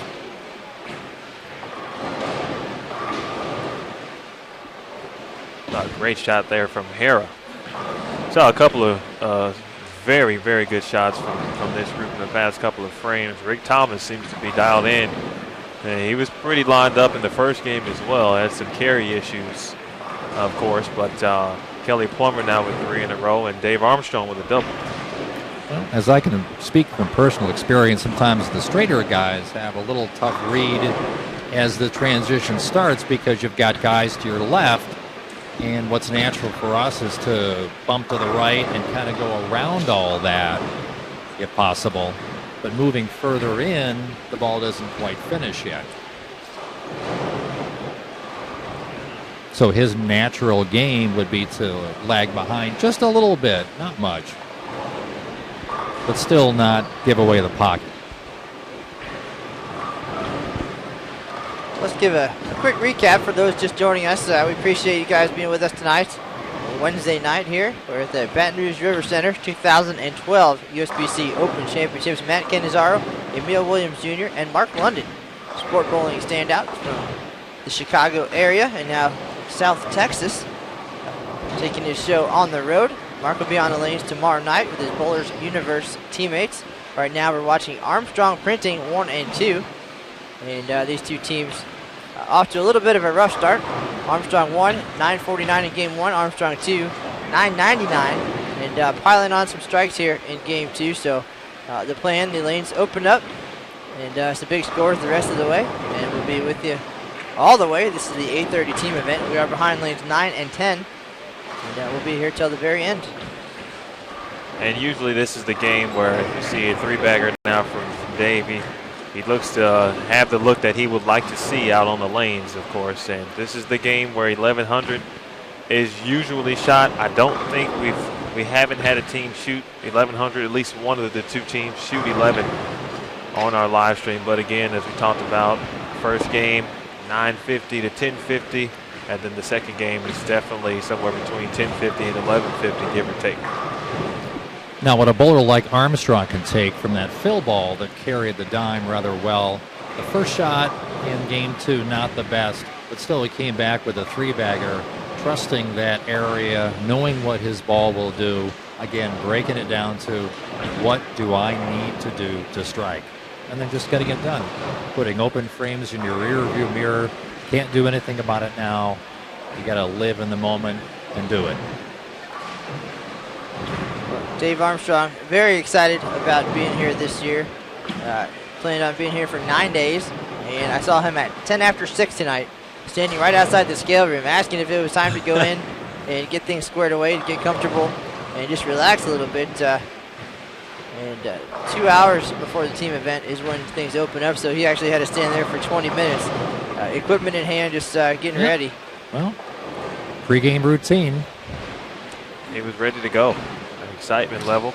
And I don't know what the normal course of action is. I guess usually, most people kind of come in and stay on average 3.5 days or so. Some get in earlier than others. Some stay later than others. They hit some side events and that kind of thing. But 9 days. I talked to him earlier while watching. It was either Jeff or Chad or Brandon, one of those two broadcasts. And he just said, he had a lot of friends that were bowling this week. And, so it was a good opportunity, of course, to come see them, catch up. Of course, watch some good bowling as well, and then still have an opportunity to hit some side events, take some notes for his own bowling, of course, which is what we're watching right now. Seems like at this time of year for probably the last 10 years or so, there's always a big Chicago area contingent here at the tournament. Well, maybe it's the pro shop thing, but it's time to get away. The very first Open Championships held in Chicago in 1901. 41 teams, so we've come a long way in 109 years. And the Midwest, very successful at this event always. We call that the bowling belt, and this event means an awful lot to the folks up in that area. In Wisconsin, you're kind of bred to succeed here, and we've seen that. A lot of names on those banners in front of us from Wisconsin often. They kind of set the bar, and everybody else follows suit. I agree, and of course, since I've been here, we've had a lot of success from the state of Minnesota as well. Ohio is always well represented. Michigan. They don't want to leave out the West Coast as well, and the East Coast for that matter, because there's some fantastic bowlers from the East Coast, New York, Pennsylvania, just to name a couple of states. But I guess that's one of the beauties of this event, of course, is the nationwide and worldwide talent. Tell you what, Arizona up and coming as well. Great bowlers out that way. One, Brett Wolf, right next to us. Those guys shot 1,005 in game number 1. And our team all events champs will be in town next week. K&K Bowling Services 5, led by USBC President Andrew Kane from Arizona, Chris Clark from Arizona. So those guys all working very hard, and they have a sport league that they bowl in. Brett Wolf bowls in that league as well, where they bowl on the Open Championships pattern. They bowl on last year's pattern until the new one comes out. And right before the new pattern came out, Brett shot 886 on that. So he was pretty comfortable on the 2011 shot, no doubt, by the time that came around. And once 2012 was available, they put that out as well. Certainly getting ready for the K&K guys to defend their title. They'll be here on the 28th and 29th. And they really shot the lights out last year and kind of snuck up on us. We were on the air watching our defending doubles champs. That tends to happen. And those guys were right next door. Quietly, they bowled okay in a team event, and then they just absolutely blew it away in doubles and singles. Singles especially had a huge night, and it wasn't long before the cameras were turned in their direction, and they got it done, 10,283.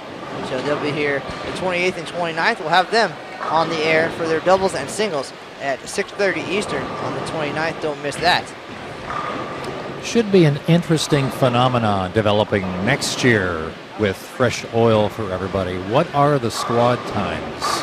That's a good question, Mark.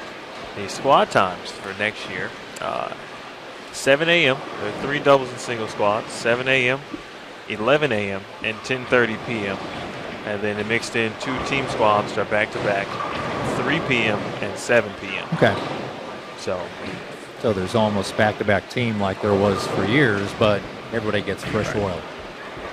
So the less squads, you eliminate a couple of squads, more time but to then for allow. For doubles and singles, you've got 6 on a pair. 6 on a pair. And nobody moves. Nobody Stay on the same pair. 6 games on 1 pair, so we'll see how things develop there. Up until 2003, it was back-to-back team events and no re-oil. Then in 2003, we went to fresh oil for every team squad.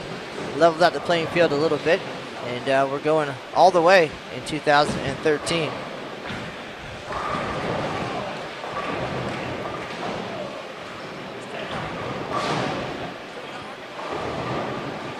that'll be something different for me, of course, as a bowler and as an employee, but more so as a bowler because, sometimes sometimes there are separate incidents or things that happen where you separate your bowling from your employee or your work environment. And so bowling at 3 o'clock or bowling at 7 p.m. obviously will be different. You guys have had experience prior to, before the current schedule was out, but myself. So always, since I'm still a rook, as I like to call myself, always something to look forward to and to experience here at the tournament. As I recall from my first tournament in Baltimore in '82, we bowled the late squad, and we were running a few hours late. I don't think we started until midnight. Got done around 2:30, 3 o'clock, and then had to come back at 7, just a few hours later for doubles and singles. It's all part of the adventure here at the Open Championships. That makes the memories, it makes good stories. And of course, anybody interested in joining us next year at the National Bowling Stadium in Reno, you can find more information on bowl.com. Go to the Open Championships page. Everything is going to happen online moving forward. You can register your team, make all your payments, put in your rosters, you name it. It's all possible with our new online registration system. Things are going to change on there as well. Always a work in progress. Many upgrades on the way. Just trying to make things a little bit more convenient for our team captains. Even to register for the VIP program. The VIP program introduced this year in 2012, and it was a huge success. More than 250 bowlers took advantage of the opportunity to be extra VIPs. We like to think everybody's a VIP here at the Open Championships, but certainly for that $199.95, the chance to go to the front of the line in the scale room and at registration, and all kinds of good perks, complimentary locker, in and out privileges for that. A 1-hour lesson with USBC Silver Coach Bill Hall on our showcase lanes upstairs. The chance to get some tips from an expert on how to play the lanes here and maybe just tweak your game. And some great deals at the USBC Sports Store and the USBC Photography, as well as a VIP shirt. So all kinds of great things for those folks, and they got to hang out with us in the VIP lounge right next to our office. There you go. So kick back, relax, and get away from the noise of all the lanes here at the River Center. 48 lanes downstairs, 4 showcase lanes upstairs for practice. And the VIP program will be back in 2013. It is sold out here in 2012. It went exceptionally well. So we'll have more details about that. But to get your name in early, check bowl.com/VIP. And don't be left out in 2013.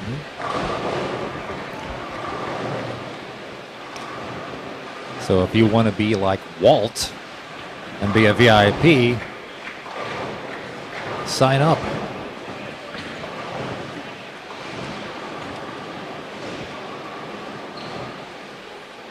And the showcase lanes, the other side of that coin, the opportunity for everybody to bowl on the same lane condition and the same lane surface that is featured down here in the main hall, 48 lanes downstairs. But you and up to 9 of your teammates can go up there for a very reasonable price during peak hours, $125. Off peak hours, $90 for 10 of you to go up there and test your strategies. And 2 pairs of lanes, so you can perhaps try one thing on one lane, try something different on the other, get a real good feel, not only for the lane condition, but the lane surface, the approaches, the humidity, the environment here, a little bit different than you might be used to back home. Showcase lanes with the high ceilings and the bright lights. And, it's all about being as prepared as you can be for the Open Championships.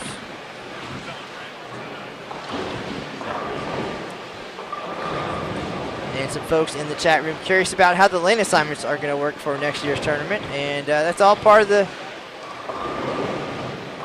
future that's in the works, of course. We've set what the format's going to be, so now it's just working on the details from here on out. We're going to use 60 lanes next year at the National Bowling Stadium, and that will help with the numbers as far as how many bowlers on doubles and singles, and things are going to be changed a little bit as far as how many lanes we'll need. So we'll have all those details and more.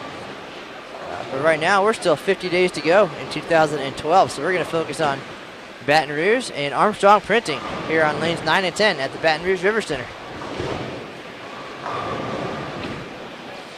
And I was privy to hearing a possible addition to the VIP program. I'm not going to mention it now, but it was pleasant. Well worth the time and the money. Well, we got a lot of feedback from our VIPs this year as far as what they really enjoyed and what we could possibly add for the future. And again, this was the inaugural year of that program, went very well. And it can only get better. I guarantee that. We're going to upgrade that for sure in 2013 based on what we heard. So stay tuned.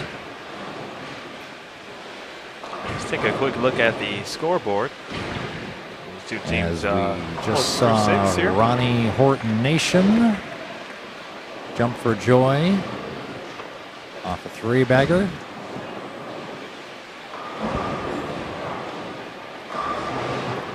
Big shot here for Dave Armstrong.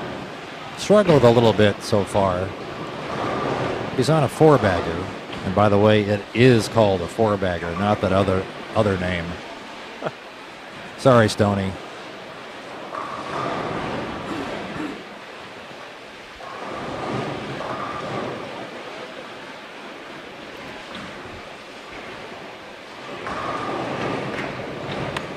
Great shot. And here they come.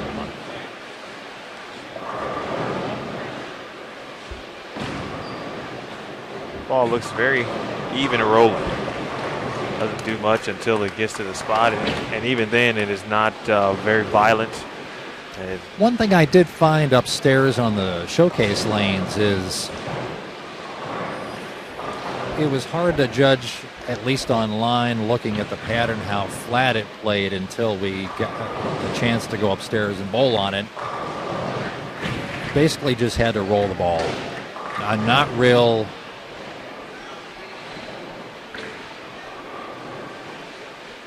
Couldn't really grab it. Could turn it a little bit, but real soft hand.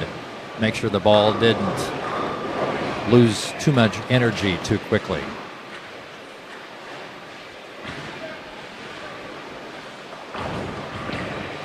Well, this year's pattern, 39 feet. So 2 feet shorter than last year, and minimal hold in the middle of the lane that we saw last year in Reno. So one mistake you don't want to make is missing in, for sure. Right.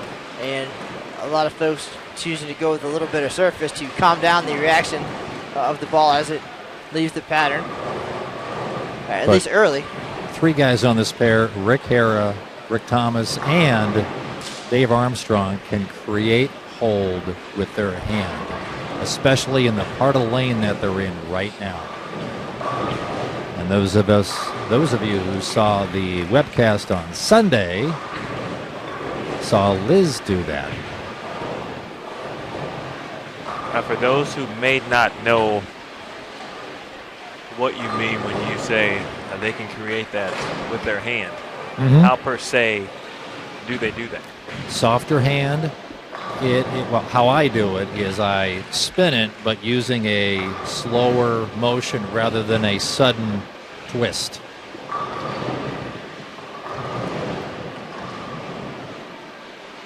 And you can also do that with the arm swing angle from the ball from the top of the swing down through. If you can flatten that out a little bit, it gets the ball to skid a little further and not read so abruptly.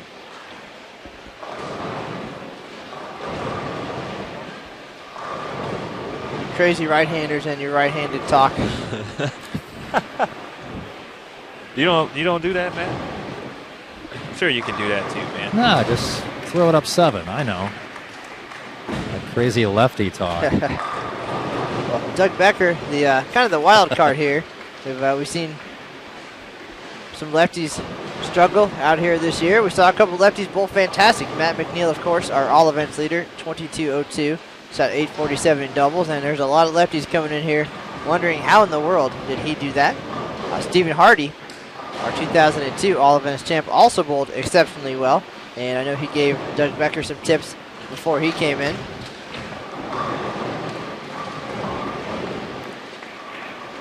And if you haven't seen Matt McNeil bowl yet, go to YouTube as soon as we're done here. Maybe put it on another browser.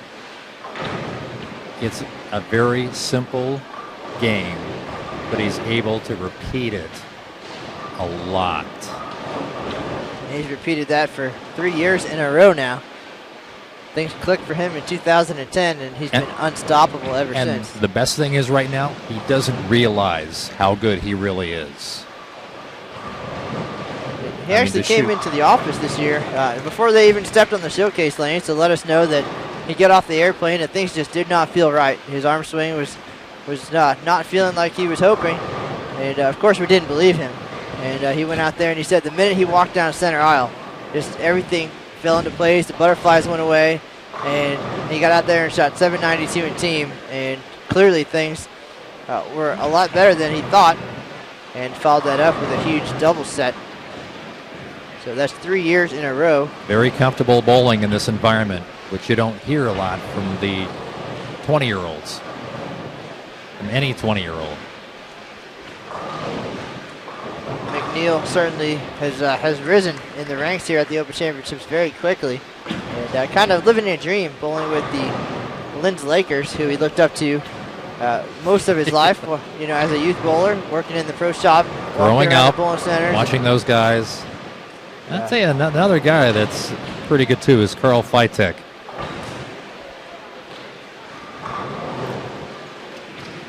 But if you have a chance to bowl with Lanto, the Savoys, and Chuck Pashaw, I know Sammy and Chuck will be walking down the center aisle one day as Hall of Famers. I have no doubt about that.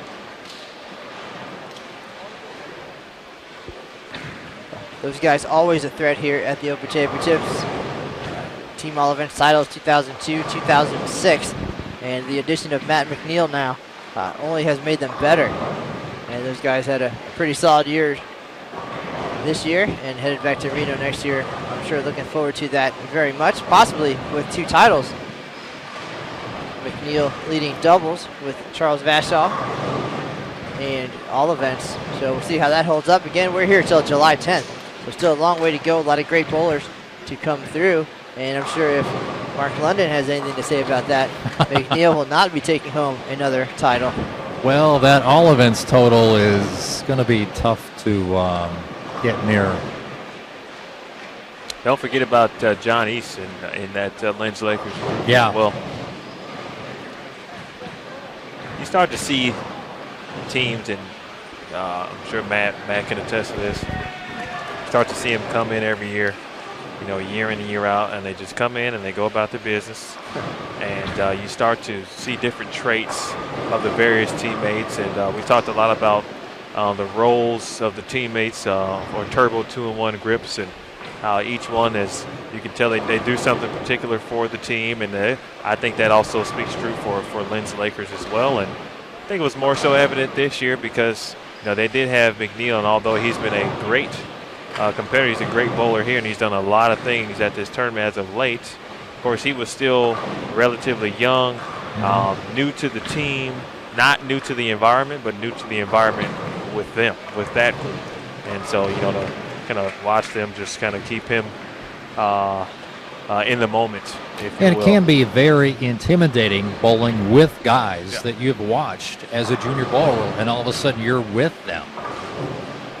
It also helps if they bring him in, make him feel comfortable, make him feel part of the group, part of the team. Then it makes it that much easier to bowl well. I talked to Sam Lanto after they got done bowling, and he said, you know, it's, you can have an individual like that on your team. You know, you can't really replace that kind of talent. So, and that was just year one with that group. So it's obviously some promising things to look forward to. Matt's got 2 Eagles already. Just one? Just one took Just home one. the All Events title. Seems like 2. 2010 with a record score 23-26. Phenomenal year for him. And I think one of the key things that we're talking about here with all these teams that we're mentioning is the continuity. And these guys, we see the same 8 or 10 guys every single year. And really preparation starts the minute they leave the venue, they're already thinking about next year, getting ready. As soon as the pattern is available, they're getting their strategies ready, out there practicing. But they know that those 10 reliable guys are going to be there, and they know each other's games inside and out. They can talk equipment when they get there, but they know what to expect. Each guy has a role on the team, as we talked about, and they fit right into that. Armstrong Printing, the same deal. You guys a little bit, I'm sure. You just get comfortable, and the more comfortable you get, the more familiar with each other's games. Wow. You see the same teams year in and year out, and they're always together, and they continue to succeed, and it's all about working together. And once you find that group, we see that a lot, they stick together, and it certainly pays off. Personalities have to match. Got to have that family feel, that positive interaction, pick somebody's up when he's down. I think we just talked about that for this particular group here. I think for the most part we've watched Dave Armstrong, with a 5-backer in between there, an open and a spare in the 7th. But Rick Harris' shot, I actually thought that might have hung. I thought he might have got it right a little bit, and it just came roaring back. A little bit. So I think obviously the area that they've been looking for is starting to it's clearly there. Open up a little bit. Normally you're not going to see Rick leave a solid 9. Solid 8. Oh, yeah.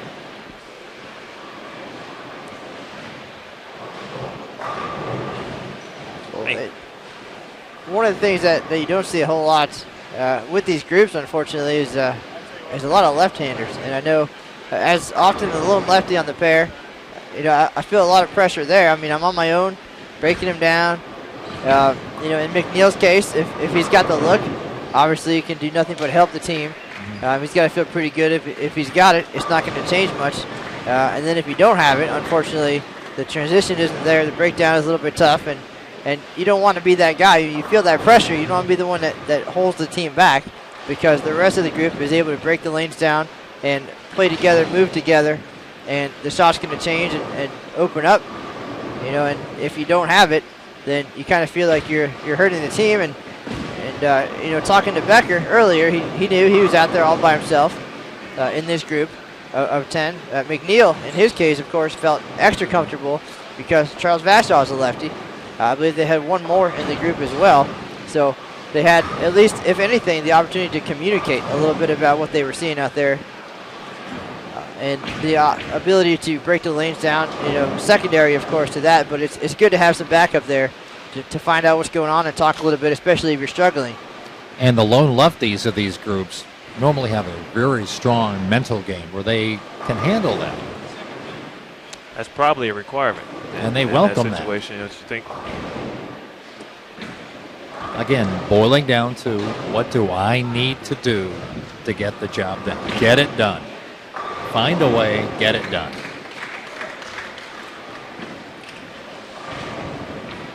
So as Matt likes to say often, usually around 1980 years, we could be talking about anything in the 1980s. And he'll usually say I was, just kind of taking care of that potty training thing and everything like that. I remember that the other night. Tonight. We were talking about the early 80s before. I didn't even bring it up. But watching these guys, to be quite honest, they've been bowling for quite some time, and I'm sure I was but a young tyke when they were, and they're still very good, of course, but even back then I could just look and see and just kind of think back to what they were doing and how many titles they were winning, in the late 80s and early 90s and stuff. Okay. And there's Doug Becker. Becker Nation having a cheer. Doug rolled the 7th pin there on lane 9. We were looking at the scoreboard for just a second, and of course, all the cool stuff happens when we're not looking. That was cool. Yeah, they're trying to mount that rally. But now that we mentioned about that, I just remembered back in the day, 30 years ago, Sam Lanto was that wonder kid that joined the Linz Lakers and helped them to prominent success at the Open back when it was known as the ABC Championships. That is intriguing right there. That's a And Chuck Bashaw was with them too. Well, we've all been that guy at some point, and it really helps to have somebody believe in you, take you under their wings, and show you the way. For some of us, it takes a little bit longer to understand, especially about this event, what it's all about, what it means to succeed here and win an eagle. And McNeil had the opportunity to learn that very early, and he's risen, all the way to going with a very successful team. And it helps to have the right mindset coming in too.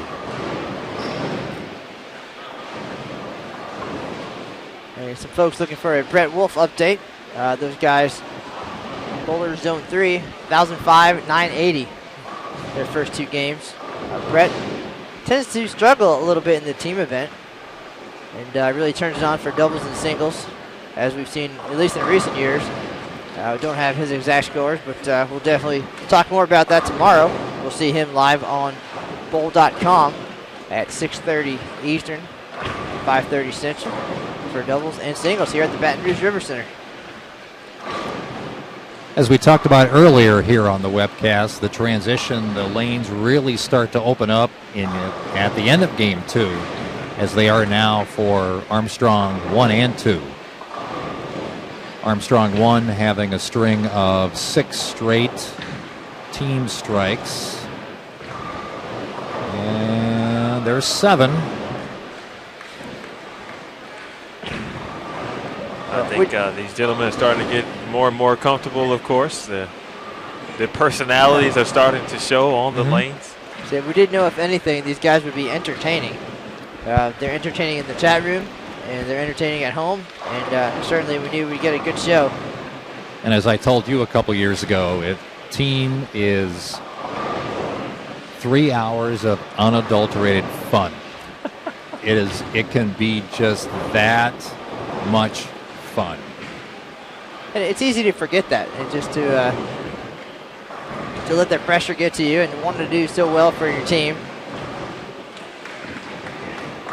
Oh. That's going to take some wind out of your sails right there. Well, not that much, because he was working only on a strike. That stopped the team string at 7, but now they still have built up enough of a foundation where they can take it to the 10th frame, and if everyone doubles, great.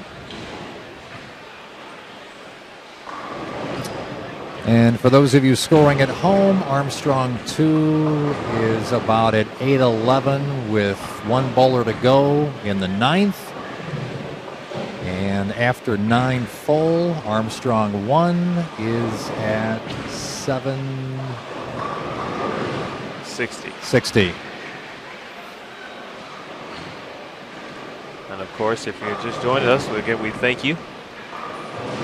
Matt Cannizzaro, Emil Williams Jr., Mark London here in the booth with you this evening. With his really strange set of headsets. I'm sorry, guys. I got to mention that. I'm not drunk. I'm hearing everything about 3/4 of a second after you say it. Everything sounds good so far. Okay. To me, it sounds like I'm drunk. You're good. Well. All right, everybody. Let me hear you.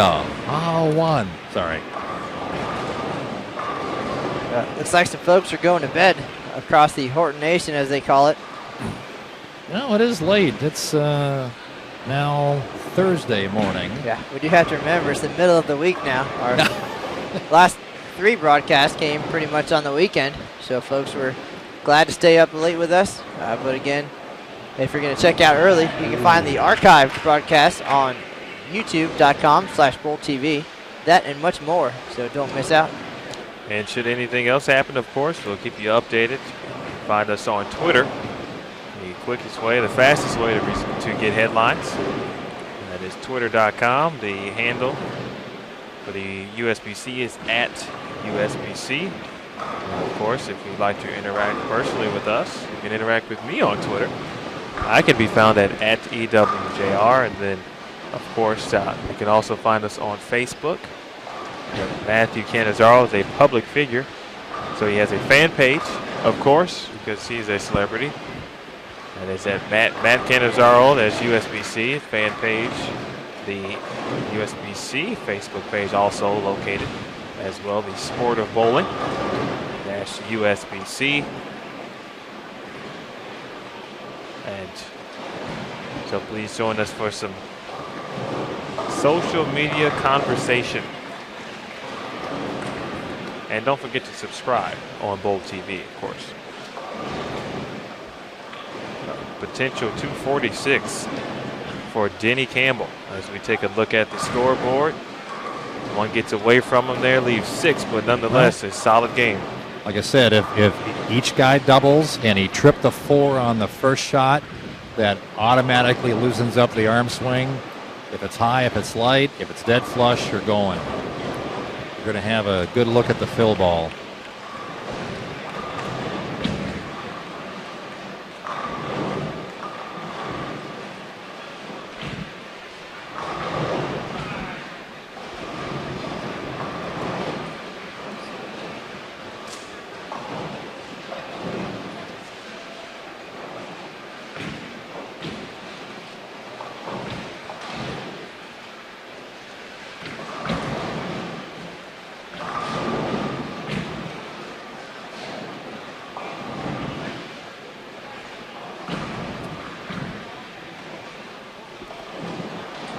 Looks like Matt McNeil is staying up with us tonight. He's in the chat room. And he said, Mark, don't feel bad about the headphones. He had the same issue. He was up here with us for most of the team event before heading back to get ready for making history. He sat up here and watched for close to 3 hours and then calmly went out there and shot 847. So maybe that means good things for you tomorrow night. Hope so. Keith Clank was a victim of 2 pocket 7-10s in that game. Of course, one costly in the 10th where you don't want to see one. Leaves him with 181 for Armstrong 2. Becker, meanwhile, can strike here for 192.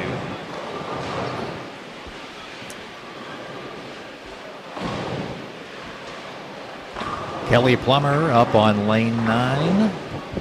Coming off an open, 194 in the 9th.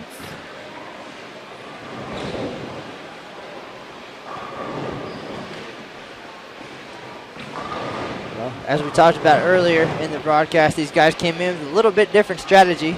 They've watched previous broadcasts and a lot of bowling in person, and felt like a lot of teams did not start with enough surface, and that way the transition was taking a little bit longer, and the lanes not opening up quite as fast as they thought they should. So they started with more surface than we've seen to try to break down the outside part of the lane.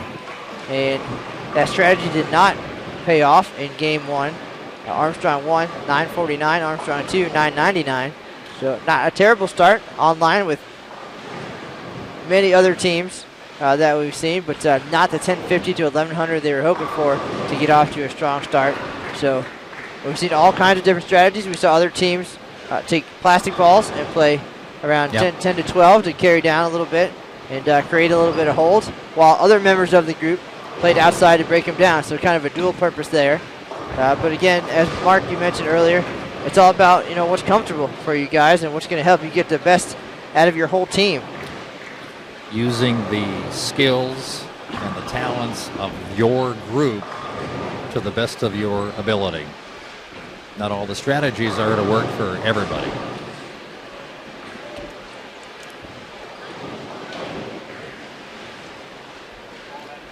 Well, you've had a couple hours to watch here so far tonight.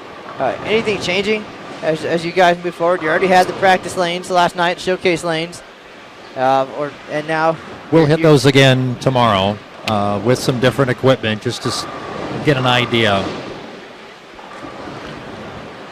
Big shot here for Rick Hara, coming up for his 11th after striking on the first shot in the 10th. Uh-oh. Not the shot he wanted to throw, but the pins are in a cluster, no 10 pin with the 1, 2, 4, 8. I think Rick Hara's game kind of goes to show, not only how tough it is to score here, but the lane condition, of course, the environment. and he had one open. He was in the pocket, pounding the pocket, frame after frame after frame. He catches a double here in the 10th. Throws one a little wide, leaves 6, and he's got himself 193 with one open. And you know that game looked pretty good, but his carry, of course, was a different story. You know, as you remember, a couple years ago, Rick would come up to Beverly after our Monday Sport League and practice on what was left over, and he would often say to the younger guys wanting to practice, you can't give up the pocket. If you're a right-hander, you got to hit the 3-pin. And those of you on the left side, just hit something. Hit a board that has an arrow on it. It's coming back.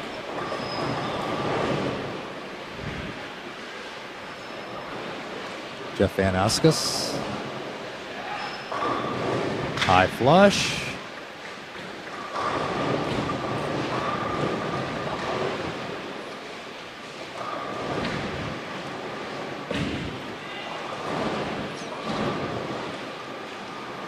Can't see what ball Ron Davis has in his hand.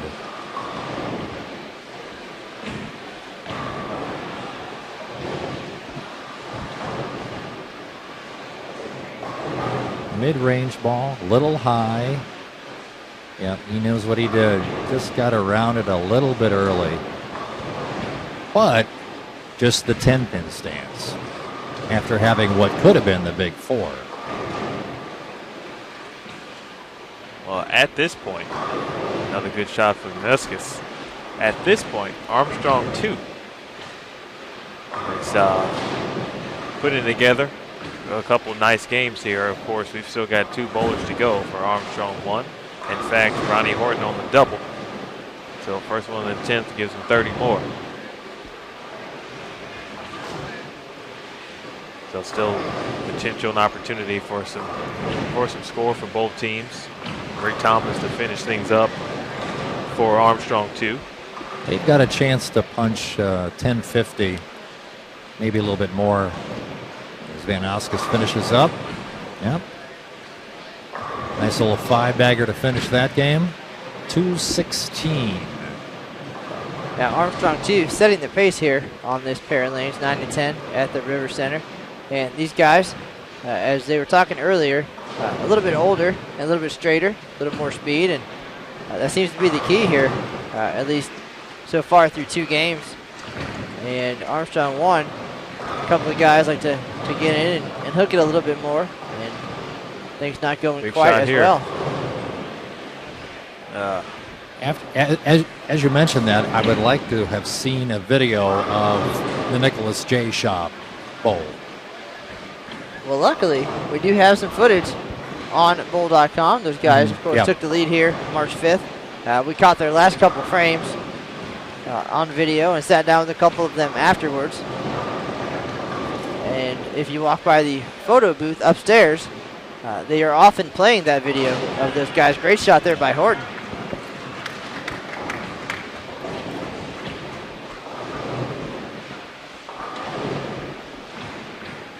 Big spare for Horton there in the 10th. Already upset with himself for the shot to begin with, and the only way to redeem yourself in that situation is to make the split, of course.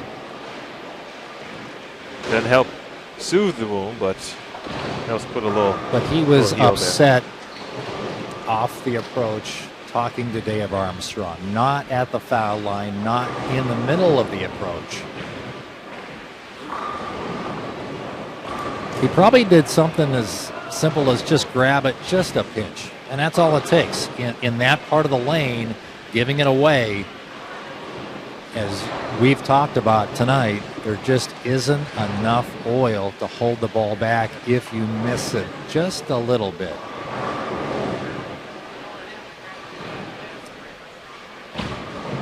Let's take a quick look at the scoreboard as we finish out things here in Game 2. Both teams bowling well here. Armstrong 2, 10-64. Rick Thomas still playing out around 6-7. Double, leaving the 2-pin on the fill ball. for a nice 1064. And there is a bad break for Armstrong. That's tough. Armstrong trying to close things out, leaves the 4-9. It's his second one of the night.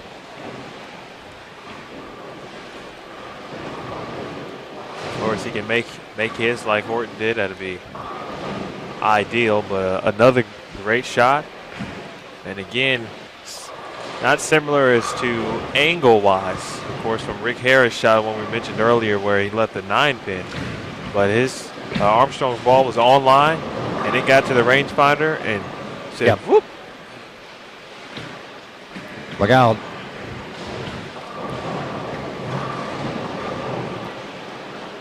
Did not miss that by more than a quarter inch.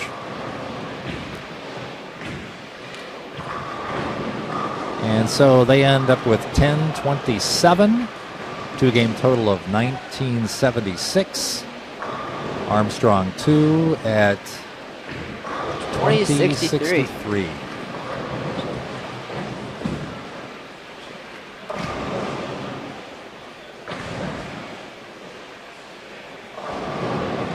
How do you rebound from that, Mark? What do you? What's the best thing to do, or in your opinion? You lose some momentum, of course, with a couple of bad breaks like that. Cheer on your teammates.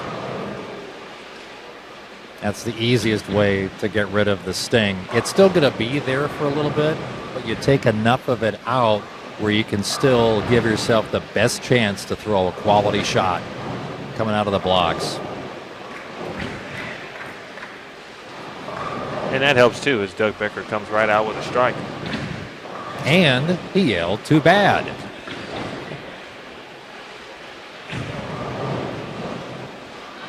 I think I can even read the lips from here.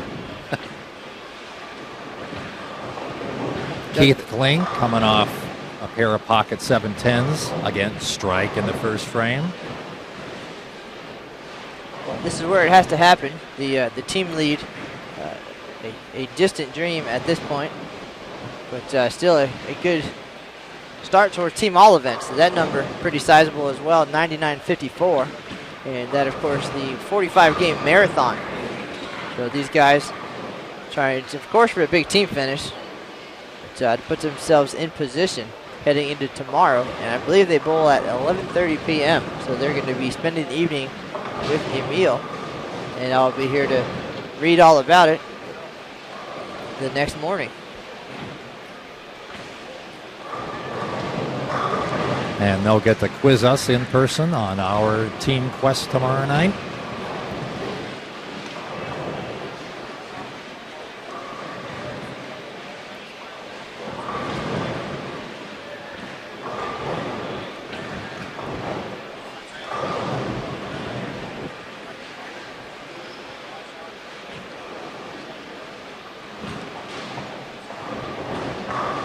Nicholas J's Pro Shop up in La Crosse, Wisconsin. They can breathe easy, at least for one more night. I wish I knew what that felt like so I could relate as far as checking out the leaderboards. It's a lot different these days, where it's almost hour by hour. When it used to be phone calls, letters, and then faxes. Yes, there was life before this, what Craig Ferguson calls the interweb Google thingy. Well, I'm sure that will catch on eventually, this interweb thing. But I'm trying to think back to 1990 when Mike Newman took the lead in 4 events on the opening weekend.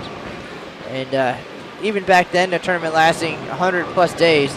And, of course, like you said, he couldn't go on the online leaderboards. Yeah. Nobody could text him to let him know what was happening. There's no And that's when it started at the first week of February, all the way through July 4th weekend.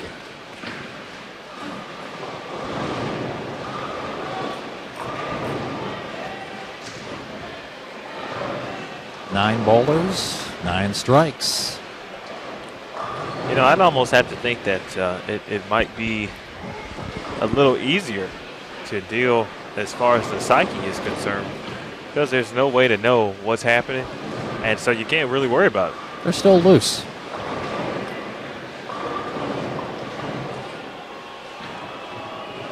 Pee-wee thought he had that one, and they're letting him know about it.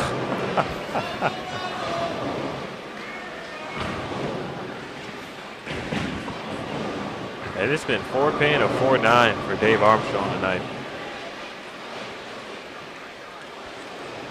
Now, Mark, a couple of years ago, you guys came down to the last couple of frames with a shot at the lead.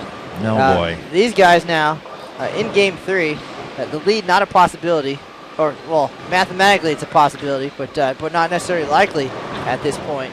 How does the mood change, you think, at this point, as far as relaxing? You think once it's kind of out of the wood, it seems like the strikes come at that point? You still want to put a number on the board. It's not like you're going down to defeat in the third round of the playoffs or anything like that. You still have a number to put up and do the best you can. You don't see anybody kicking the ball return, throwing towels on the floor. They know each other enough. I mean, it's not the end of the world. If you're a junior bowler, take note of that.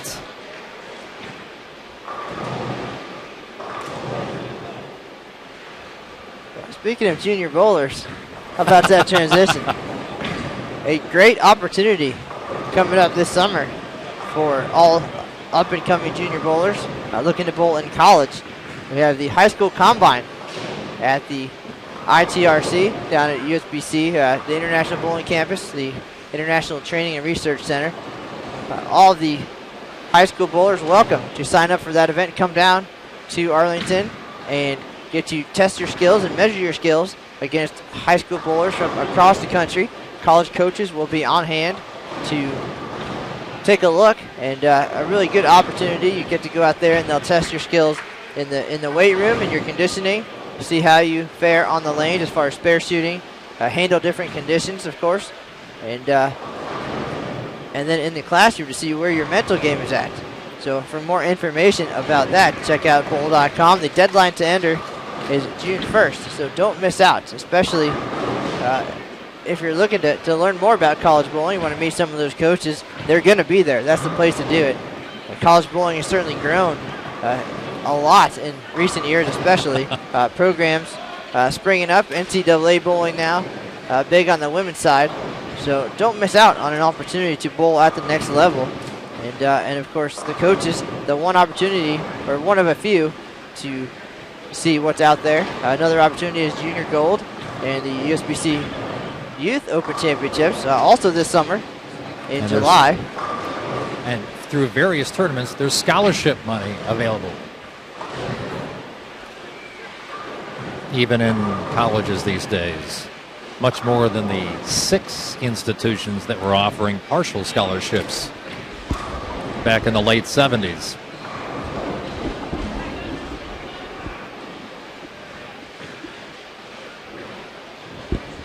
Funny how Mark mentioned his days and in collegiate bowling, and I asked him what formats and how things were back then, and Matt just mentioned the uprise in new programs, which is great. A lot of growth in collegiate bowling within the last, I'd say probably the last 5 to 8 years. I know we've had a lot of teams come up, or a lot of schools create programs in the last couple of years, but there's been a lot of new programs the last 8 years or so that are now starting to win titles and consistently compete for national championships. But those programs aren't more than 6 or 7 years old either.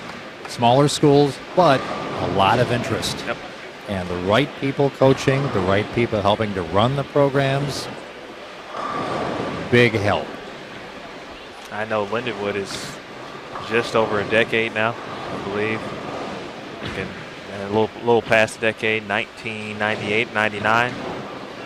So Weber is still fairly new. Calumet College is still fairly new. Yeah. Oh, the ones from Lindenwood know how to bowl. Well, Is that true? A little bit. Rumor has it. A little bit, said the They're, guy with the national championship ring. Their assistant knows a couple things. Yes, he does. Especially his prodigy. We're talking, of course, about Rich Weber, older brother of, what's his name? I think John? W? Pete. Rich is a great guy. He is.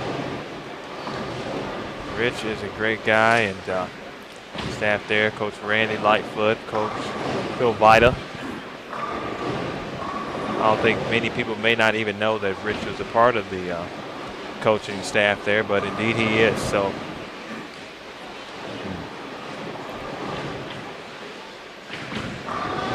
Matthew, a University of Florida Gator in his day. Good old days. The good old days. You guys, we were talking about earlier the how collegiate bowlers now bowl on Sport Patterns, of course.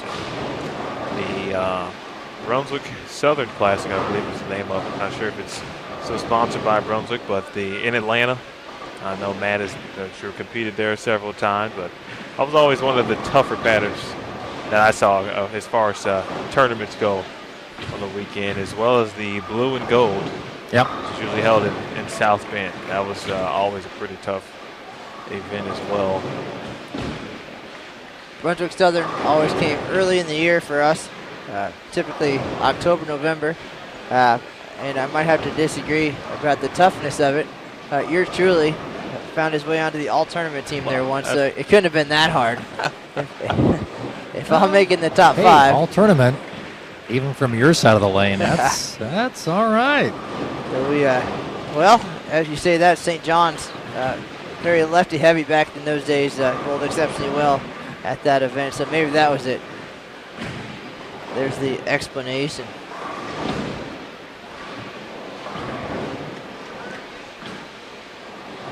Shot here. Big shot from Hare. A lot of strikes on the board. When so Ricky far throws here. a shot and takes that step to the right and has a little look at it, he knows he threw it well. There's a look at the scoreboard. Armstrong 2. Piling on the strikes. Armstrong 1 as well. Doug Becker struggling here. Pair opens. The lone lefty on the pair.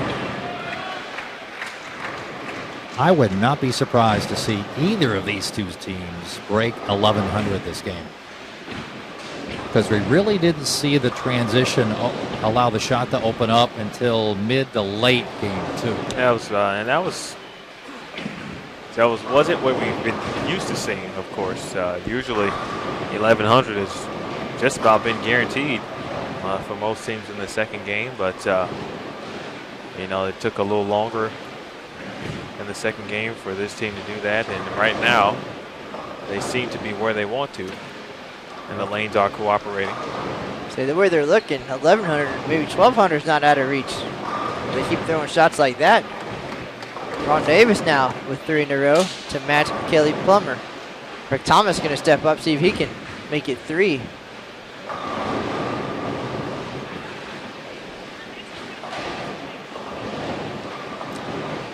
And those of you chiming on the Brett Wolf watch,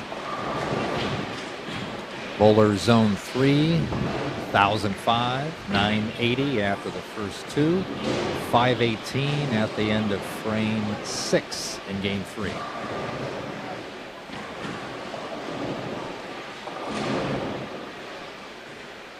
And it looked like he switched to something resin in that last frame.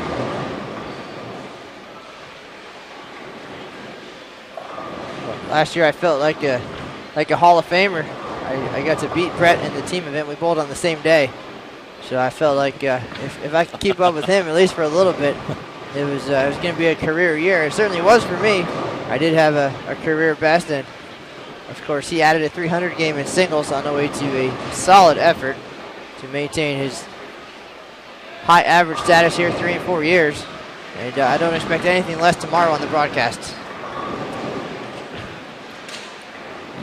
there's a pretty good chance he'll be throwing that dull blue hammer again.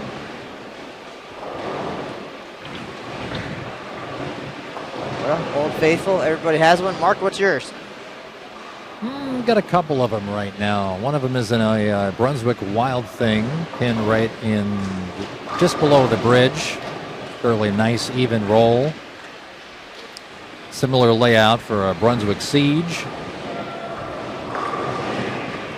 That allowed me to win the most expensive banner in PBA history. And there's a strike from Dave Armstrong. No surprise there. And Emil, what's in your bag? Well, there's a lot of possibilities at the moment. I've got some balls. Trying to think about what to do with, whether I should have them for the tournament or do you just take them home in general. A friend of mine, former teammate of mine, sent me 2 Black Widows. Drilled, of course, but nonetheless, for me, those are like 2 pieces of gold. Okay. That were sent to me. So I had a lot of success with that ball, of course. So as far as Old Faithful, probably have to put that in that category. If I could get an original Ultimate Inferno, that would definitely be an Old Faithful for me, of course. But I'm still shuffling through bowling balls and trying things out at league. And although I have an original cell that is slowly making its way up the charts as a good ball for me. You throw 15? Yes, sir. I may have access to an Ultimate Inferno. This guy. Undrilled.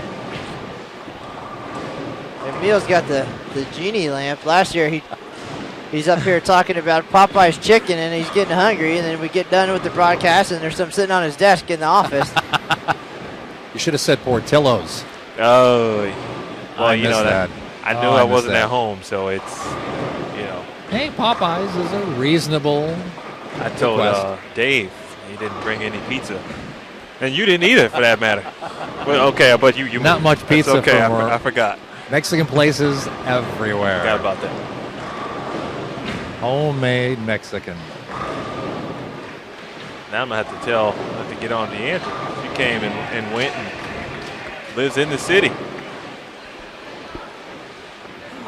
So when that ball shows up on your desk, I'm going to start making wishes all through the broadcast.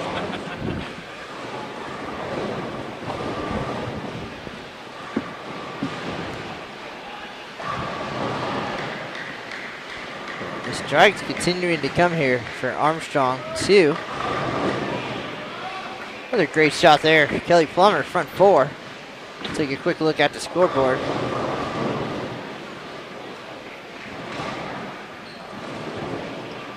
Ron Davis going to step up now, looking for a 4-bagger of his own. McHara also with 4 in a row. Wild card right now, the left-hander, Doug Becker. See if he can get lined back up. Ooh. Man, what a break. They're getting comfy.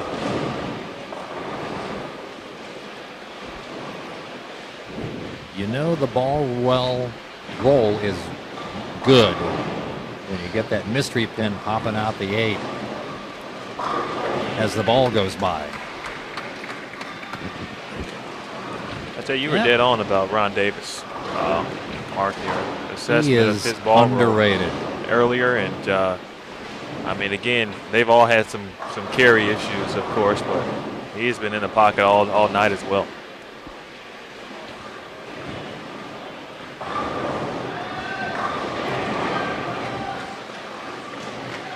Horton Nation enjoying the late night color teeny.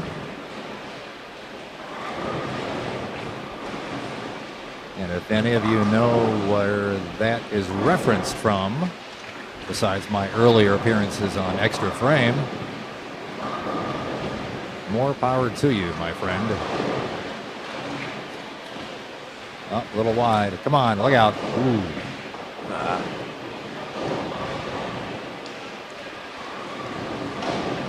our associate, Kevin Alvarez, stopping by the booth to check out the action. Maybe we'll have him on for a few minutes here in Game 3.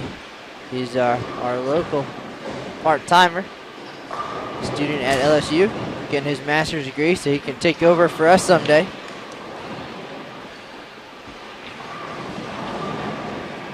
I'm sure he has to have an interesting take on things as well as from his first tournaments. From a working standpoint, I'm not sure if it was his first time bowling the tournaments, but indeed it was. Fresh out of the junior ranks, just a youngster, early 20s, and having this big show in his backyard. Took the opportunity to make his debut.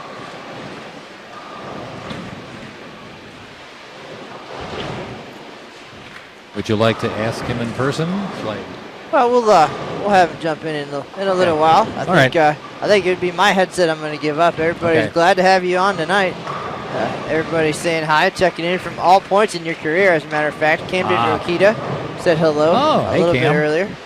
He bowled well up on the leaderboard. He bowled phenomenally here as well. Emil, we do have an offer in the chat room for an Ultimate Inferno. Uh-oh. Do you want it? I think that goes without saying. But would you be willing to give up one of those Black Widows for that Inferno? Ooh. That's a give and take here, sir. That's going to be tough. Shall I get Howie Mandel in here to moderate this? For those.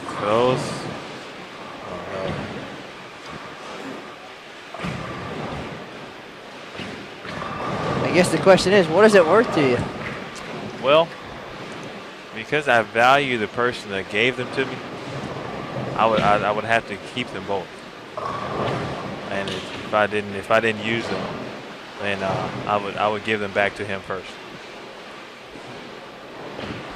Something to be said for that.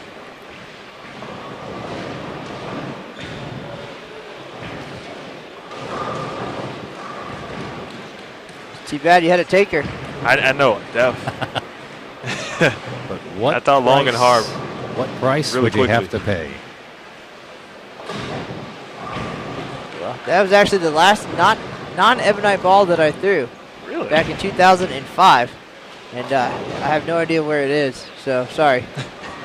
but when you're ready to talk ebonite, you come find me. And we'll get you fitted up there. Get a pursuit in your hand. Well, you know, because and I thought that was a great question to ask when we talked about equipment earlier, and you know, various opinions on sticking to one company. I mean, I know a lot of people aren't necessarily on staff, but they do like a certain brand or a certain motion or a certain shape, and they tend to stick with that, of course, because it works for them. So I think I'm kind of back in that area, thinking about that, what to do. You stick around a couple of companies, or you still go with the best thing out there, that kind of deal. Do you take the best player available, or do you go for need or want? Well, my thinking always was, even though I was on staff for 10 years, if you make the bowler happy and they bowl well, they'll come back and they're going to tell friends of theirs, and they're going to come see you.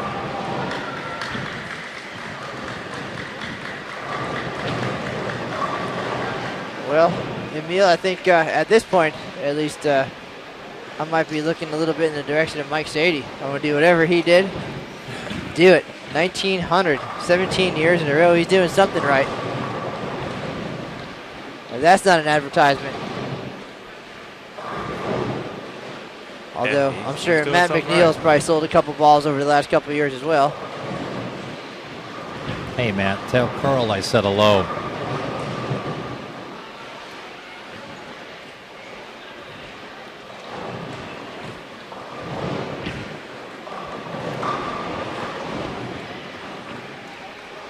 Good day out on the links for some of our associates here at the tournament.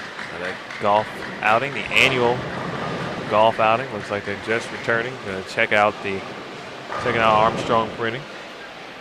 You mean to say that even though we're on the lanes from 7 a.m. to 2 a.m. every single day, there's still time for fun in Baton Rouge? That's correct. Or they might have just got done bowling league. How about that? is also possible. Lots to see and do here. This is the capital city. Capital right down the way. In fact, it's a beautiful area. A lot of parks near the Capitol. Walkways, people jog and run. A lot of folks run along the levee here, right across the street, as a matter of fact, from the River Center where the USS Kid is. Long trail down River Road. Bike trail, running trail. Of course, no shortage of good food as well here in the city. And in the building. And in the building. As you're over here having your daily snack right in front of me as we were getting started here.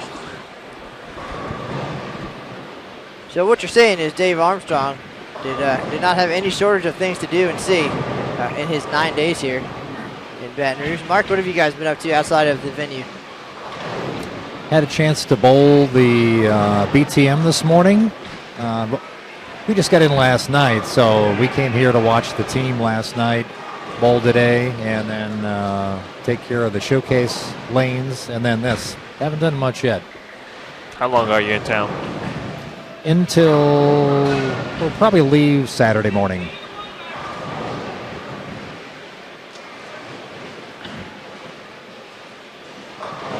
Well, I'm always on record as saying, of course, Baton Rouge, no shortage of great places to eat, particularly for me. TJ Ribs is. Oh yes, I was there tonight. Well, then there you have it. Yeah, they know me well. I walk in the door. If you want Chicago-style ribs, Chicago-style pulled pork, that's the place to go.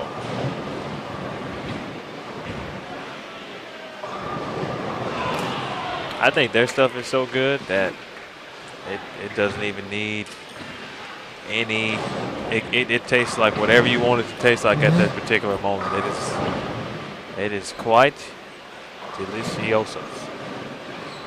Just to slow you down here for a minute while we're all starving now. They are closed, so nobody's going to show up here with TJ Ribs tonight. Well, they still might be cleaning up at this point. Quick look at the scoreboard. After 5, there's someone with 5 in a row, that is. His name is Ronnie Horton. A couple of 4-baggers as well, or 4-baggers to begin, a couple of spares now, but both teams seem to have found their rhythm. Now, at what point do we alert Horton Nation in case he gets further with this string? That's a good question. I mean, there's got to be some point where we give the call the neighbors, wake the kids alert. There has to be a commander-in-chief of the Horton Nation or somebody out there. Somebody left in the chat room. PR representative to get the word out.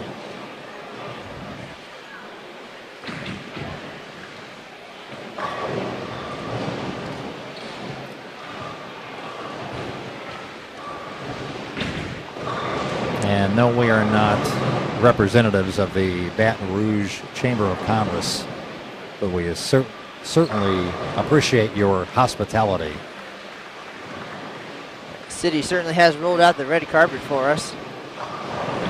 They learned a lot in 05, and we learned all the secrets in 05, where to go. And things have only gotten better here in 2012. And opening day, the mayor, glad to welcome us back. We're glad to be here. And he already wants to know when we're coming back. Always a good sign. Certainly the sting of the BCS championship game has gone away, as far as we could tell. Although I have a interesting anecdote about Grandpa, where he spent his 69th birthday in the fall of 2003. It was a chilly October evening when the world found out about the ill-begotten result of a foul ball at Wrigley Field. He got to see it in person. That's tough. According to him, nobody seemed to know until about the next half inning what all the murmur down in the left field corner was. And speaking of bad breaks, wow. Ron Davis stuffs an 8. Seen a lot of stuffed 8 pins so far here in the tournament. There's a wrap 10 there. And some more transition going on. A few more of the corners standing up now. Hara left one a little while ago.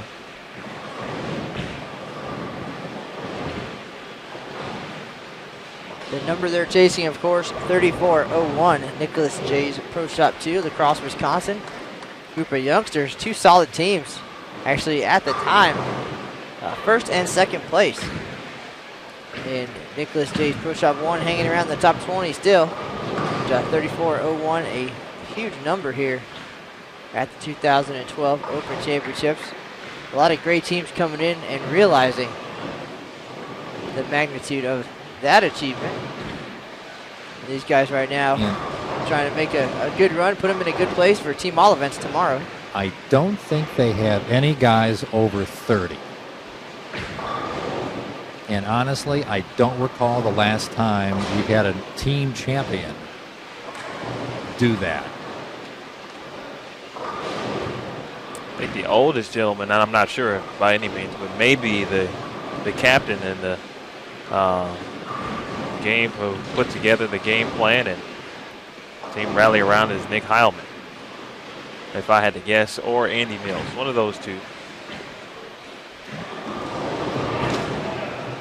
Heilman, a PBA regional champion, winning the Dubuque tournament in 2009. Andy Mills, frequent competitor in the Midwest region. If he bowls enough out there, he will win one or more.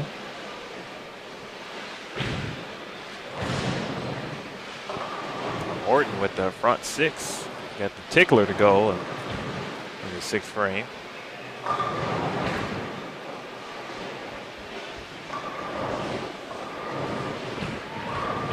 But I don't think we need to give him the Bo Burton kiss of death and predict it.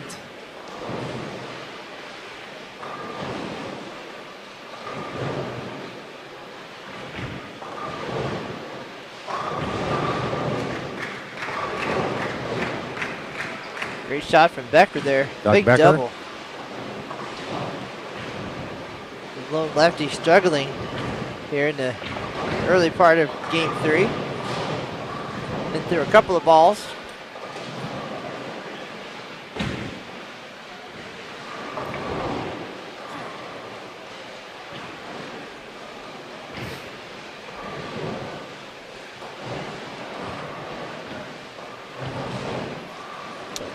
Still a big opportunity for 2 huge games for both teams. After the 6th frame, Armstrong 2, 589. Armstrong 1, 539. Great shot from Dennis Campbell. Now Rick Hara is going to step up on the right lane. And while we have a minute, because he does take his time on the approach. Emil, how about a quick rundown of the leaderboards here at the 2012 USBC Open Championships?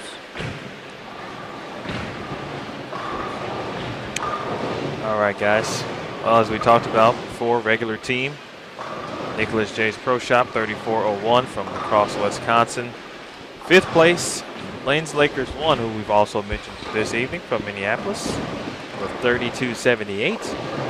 And in 10th place, again in the top 10, it's ND Storm 1 from Mandan, North Dakota, 3227. And regular doubles, Matt McNeil, Charles Vachon, 1489. McNeil from Prior Lake, Minnesota. Charles from Deep Haven, Minnesota, in 5th place. A couple of teammates, Thomas Corbett from Minneapolis and Gary Green from Holton, Wisconsin, 1439. And in 10th, Scott Erickson from Oregon, Wisconsin, and Chris Gibbons from Madison, Wisconsin with 14-10s. It takes 14-10 to get into the top 10 in regular doubles. Leading the way in singles is Henry Teets III, West Allis, Wisconsin, 800 on the dot, 232, 279, 289 for 800. John Peretti in 5th place from Erie, Pennsylvania, 771, and a tie for 10th, 755. That is Vale, Florida, Cerritos, California, and Scott Pohl from Burnsville, Minnesota, another great Minnesota bowler that we've talked about as well. And regular all events, Matt McNeil leading the way with 22.02, the lone 2200 on the board so far this year. In 5th place, there's Nick Heilman from La Crosse, Wisconsin, 21-21. And a tie at the bottom, a tie for 9th. Chris Gibbons from Madison, 2089, and Tom Adcock from Decatur, Illinois, 2089. And the team all events battle. S&B Pro Shop 1, Clinton Township, Michigan, 99.54. In 5th place, Franz Pro Shop 1 from Waterloo, Iowa, 97.95. And in 10th, Legend of Dung Ho from Cerritos, California, 96.66. And that, my friends, is a look at the top 10 brought to you by nobody. All right. Well, appreciate that rundown. The Big E. As we settle in for the final frames here in Game 3, we'll let Kevin Alvarez jump on and give you his take on things this year, and I'll be right back with you to finish things out. Okay.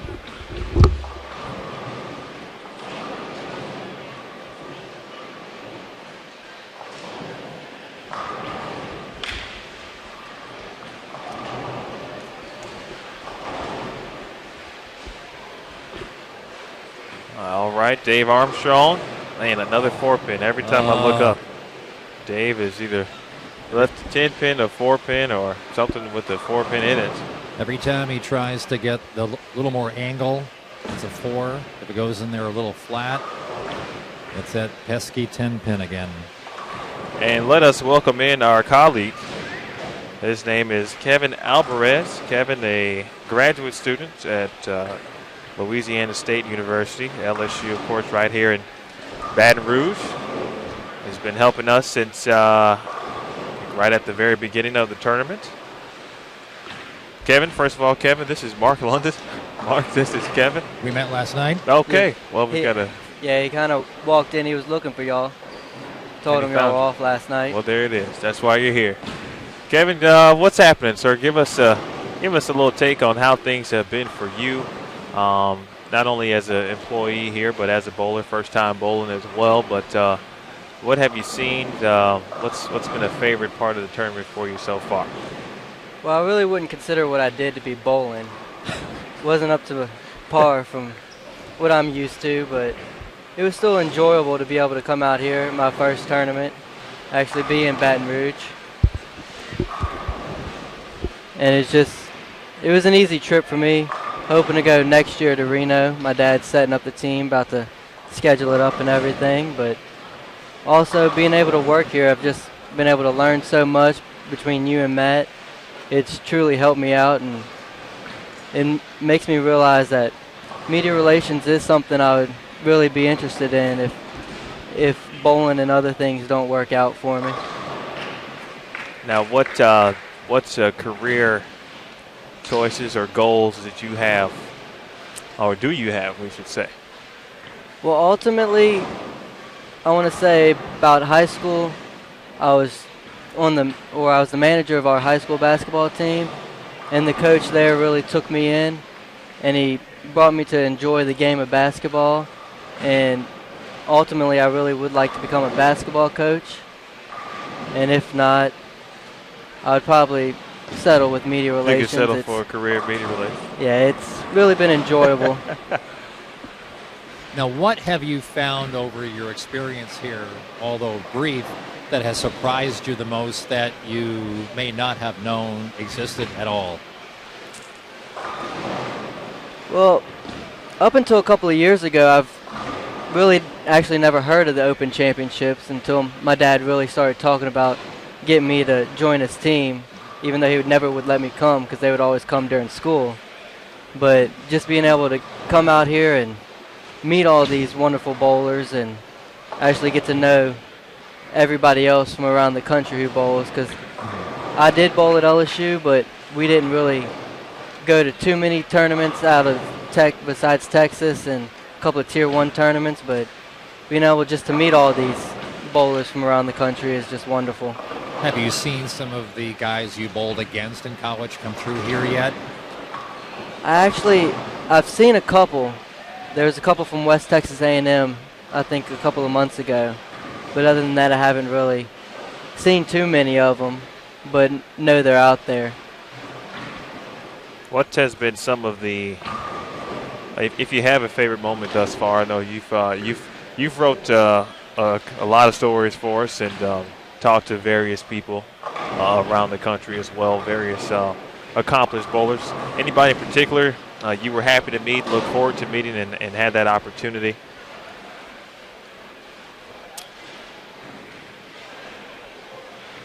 Right now, I think today with Deandra Asbeatty, getting to see her bowl really was probably the highlight of the tournament so far, as she won the Queens this past year. And it's just, she was, with her release and everything being so smooth, it really inspires me to try to up my game and practice a little more. Yeah, I think she inspires everybody. She's definitely a role model and example to follow, of course. Kevin, you were here when Nicholas J's Pro Shop 2 took over the lead with the big time 3401. Did you get an opportunity to see a lot of that performance? I know I was out and about, happened to stop in, and Matt came in. We had a bunch of other things going on. Did you see anything that night from those gents? Yeah, I pretty much almost watched all three of their games, and I mean the line they were playing was able to hold up, and they just continued striking. Didn't leave many open frames, which really helped them in the end. As you see a lot of people, like right here, Armstrong 2, they already have 4 opens this game, and we're at Nicholas J Pro Shop 2, only had 8 opens for all 3 games. So that's really amazing that they were able to do that.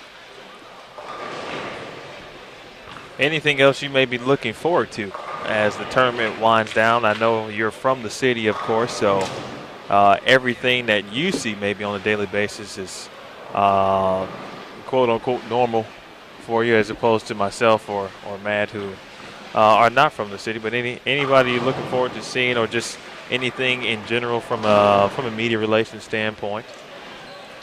Well, there are a couple of bowlers coming in, like Bo Jurgens coming in this weekend. Like to see him, especially after he set the record in 2009. And then I look forward to trying to talk to Durham Petrie, who I have bowled with in league here in Baton Rouge, and trying to get a story on him.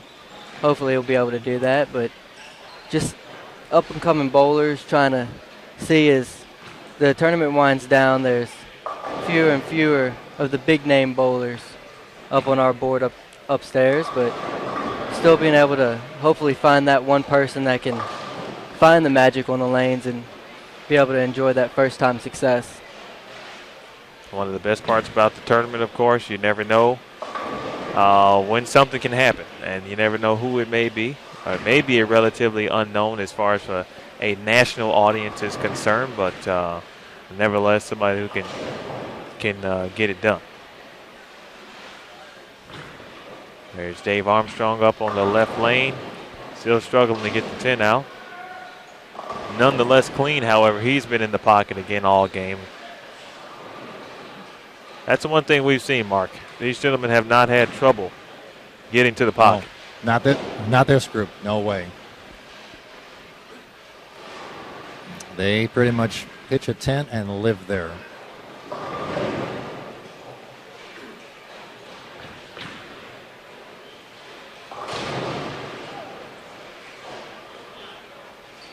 Well, Armstrong with the spare. Headed into the 9th frame. Folks are beginning to pack up, of course. Team squad just about over. Last doubles and singles squad is set to hit the lanes in a few seconds. Those of you curious for a Brett Wolf update, they finished about 10 minutes ago. Bowler's Edge 3 finished with 30-16. Any score on the plus side is a good score, and there's another shot, a great shot from Denny Campbell. In fact, Wolf did go back to the legendary dull blue hammer, moving a bit deeper. And before we let you go, Kevin, any final thoughts? Just really looking forward to the end of the tournament, trying to find those few special bowlers, trying to find that interesting story, and just really enjoy y'all having me here. Well, we appreciate you, sir, because always willing to lend a helping hand, get you acclimated, of course, and point you in the right path, whichever direction you may choose. But it sounds like media relations now may be a part of your future. So if I can do anything to help with that, of course, by all means, let me know. And the fact that you want to coach basketball, that's pretty solid right there. When you told me that, I was an immediate fan. It's kind of odd coming from me, who's only about 5'5", 5'6". Well, you know, some of the best coaches in the game aren't, necessarily 6'6" and 6'8". So you got that. That's never an issue right there.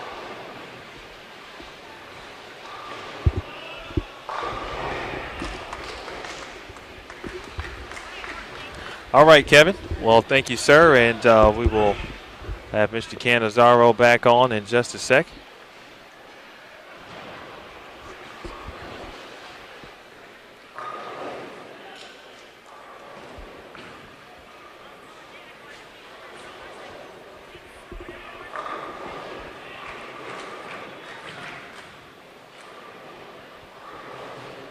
So we're getting ready for the big 10th frame here, and Armstrong 1 getting things done here in the foundation.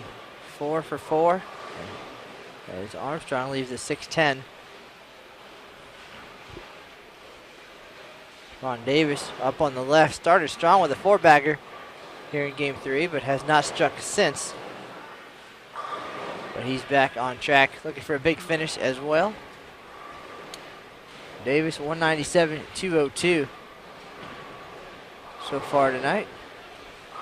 Dennis Campbell actually leading the way for Armstrong 218, 242. And he's got a solid one here in game 3. He's going to be up on the right lane in just a minute. But right now, Rick Thomas also looking to get back on track. 203, 225 for him.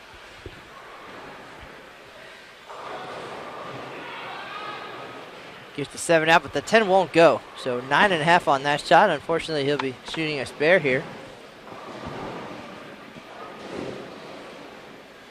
And with that, we'll take a look up top as we get ready for the 10th frame. Dennis Campbell starts things off. Big shot out of him, a double now. Well, the words crafty veteran come to mind.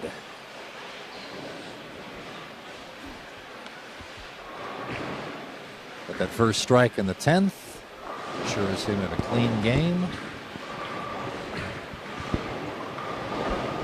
And if I'm looking at the math right, he could throw another one to get into the 230s. There's your scores. Doug Becker going to step up on the left lane for Armstrong 1. Campbell up.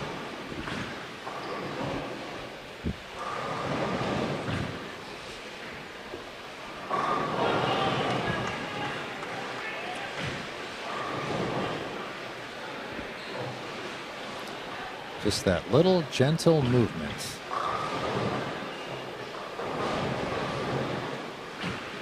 That we have known at times in the Chicago area as spin to win. Just a nice little gentle movement. Counterclockwise for the right-hander.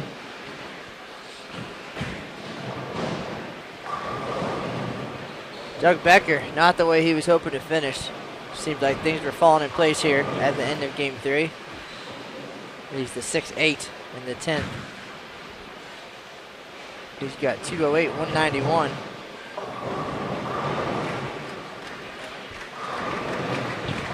Never a fun way to go out, even if you pick it up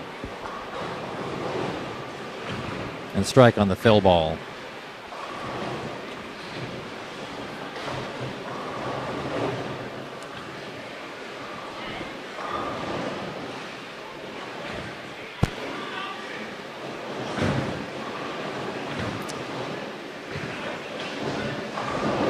Is that 7 for Denny Campbell?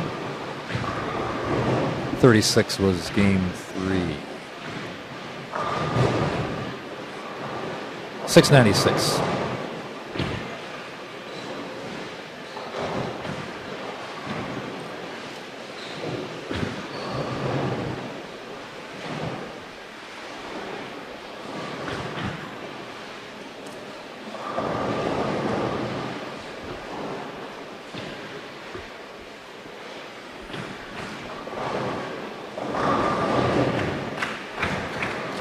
Rick Hara, first strike in the 10th.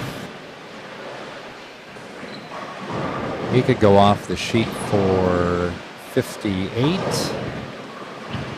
258. Hara struggling so far tonight, 196, 193, but things falling in place here in the finale. It's always got to make you feel pretty good hitting into doubles and singles. Well, what's something else about the team that we talked about all night that we haven't really touched on until now is these guys will get together tonight and tomorrow early and go over what happened and what they saw. So they'll compare notebooks of themselves, of what the team did, of what somebody may have done in transition, ball choice, maybe the strategy that they came out with playing different parts of the lane with different equipment, or an aggressive surface, a low grid finish may not have been the best choice. But there may be something afterwards that happened, say in the middle of the first game, maybe late first game, that said, okay, that was the right start, but it was after that, the second or third area of that game that could have been a little bit better, a little bit different. As Kelly Plummer got around that one a little bit, still trying to stay soft with the hand, but decelerated a bit at the bottom of the swing.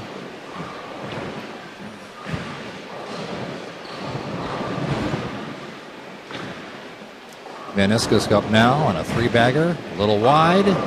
Ooh, we have seen that reaction so much. He got it a little wide in the mid lane, came back just that much stronger. Rick Hara left 2 9-pins.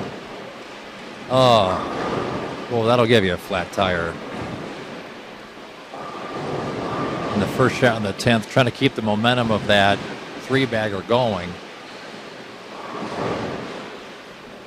That could have been a 250 something. Now he's stuck in the 230s. That's it. Nice shot. I'm not diminishing 230, but when you see 250 as a possibility with another double, and you're trying to make up pins at a time. Both teams are going to finish over 3,000. Pretty solid effort this year. Armstrong 1 already has 1,001 with the fill shot and 2 more 10th frames coming up. Armstrong 2, 949 with this fill shot. Makes that 959 and 2 more 10th frames coming up. These guys certainly getting their money's worth tonight. The rest of the house already bowling doubles and singles.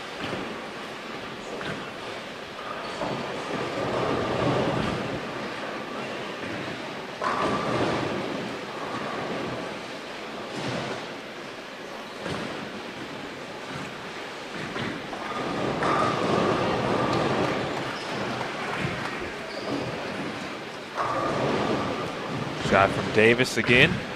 He also has been very solid, very consistent all night as well.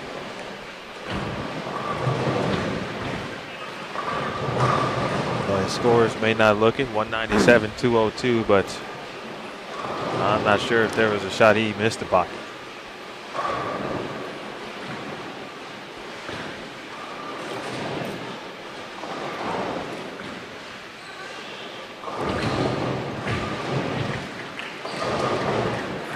Horton Nation, thin to win.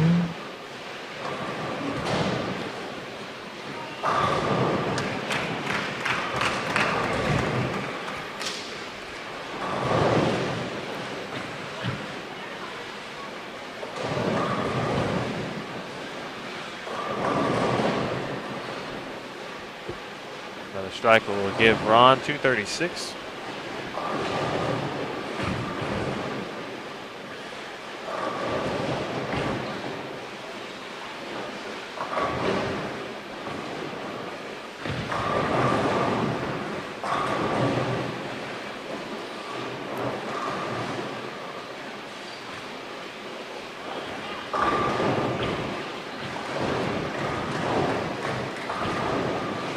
Four pin on the fill ball for Davis, 235. Horton with the spare for 255. With one bowler to go, 1067 for Armstrong 1, 1028 for Armstrong 2. Rick Thomas up, 144 in the ninth, coming off 2 straight opens.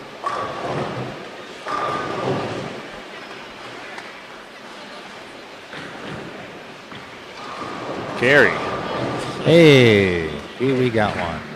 With that shot from Rick Thomas, looks like our team is dropping one more spot in the standings.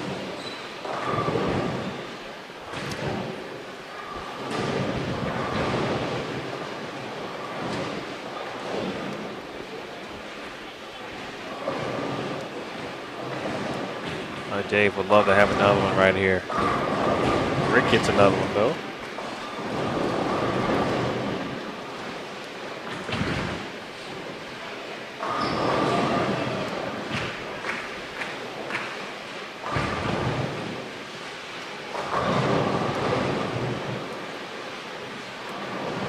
Strike here will give Rick Thomas 174.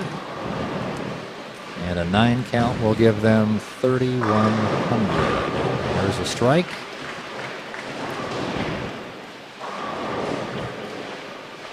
$10.58 for game 3.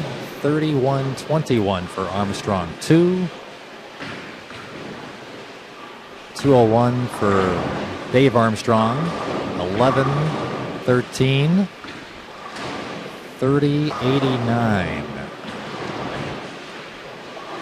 With that, the crowd is out the door after midnight here in Baton Rouge, and they are making a run for the exits. 31-21, 30-89. There's the scoreboard.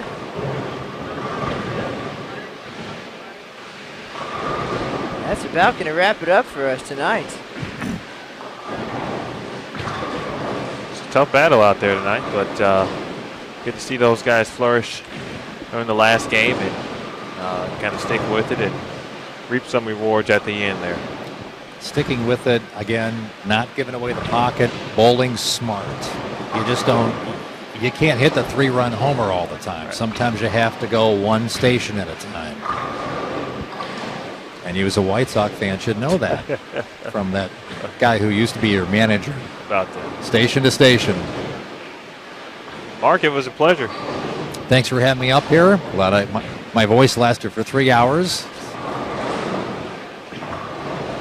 All right, folks, so that's going to do it. The rest of the house, doubles and singles, these guys on their way. We'll be back with you tomorrow night. Brett Wolf, 2002 Masters champ, 6:30 Eastern, 5:30 Central. We'll see how he fares in doubles and singles. We do appreciate you joining us tonight. If you did miss any of the broadcast, you can check it out on youtube.com/BowlTV. It'll be there shortly. And for Emil Williams Jr. and sport bowling sensation Mark London, this is Matt Cannizzaro from the Baton Rouge River Center, USBC Open Championships. That's the news for now. We'll see you on the lanes.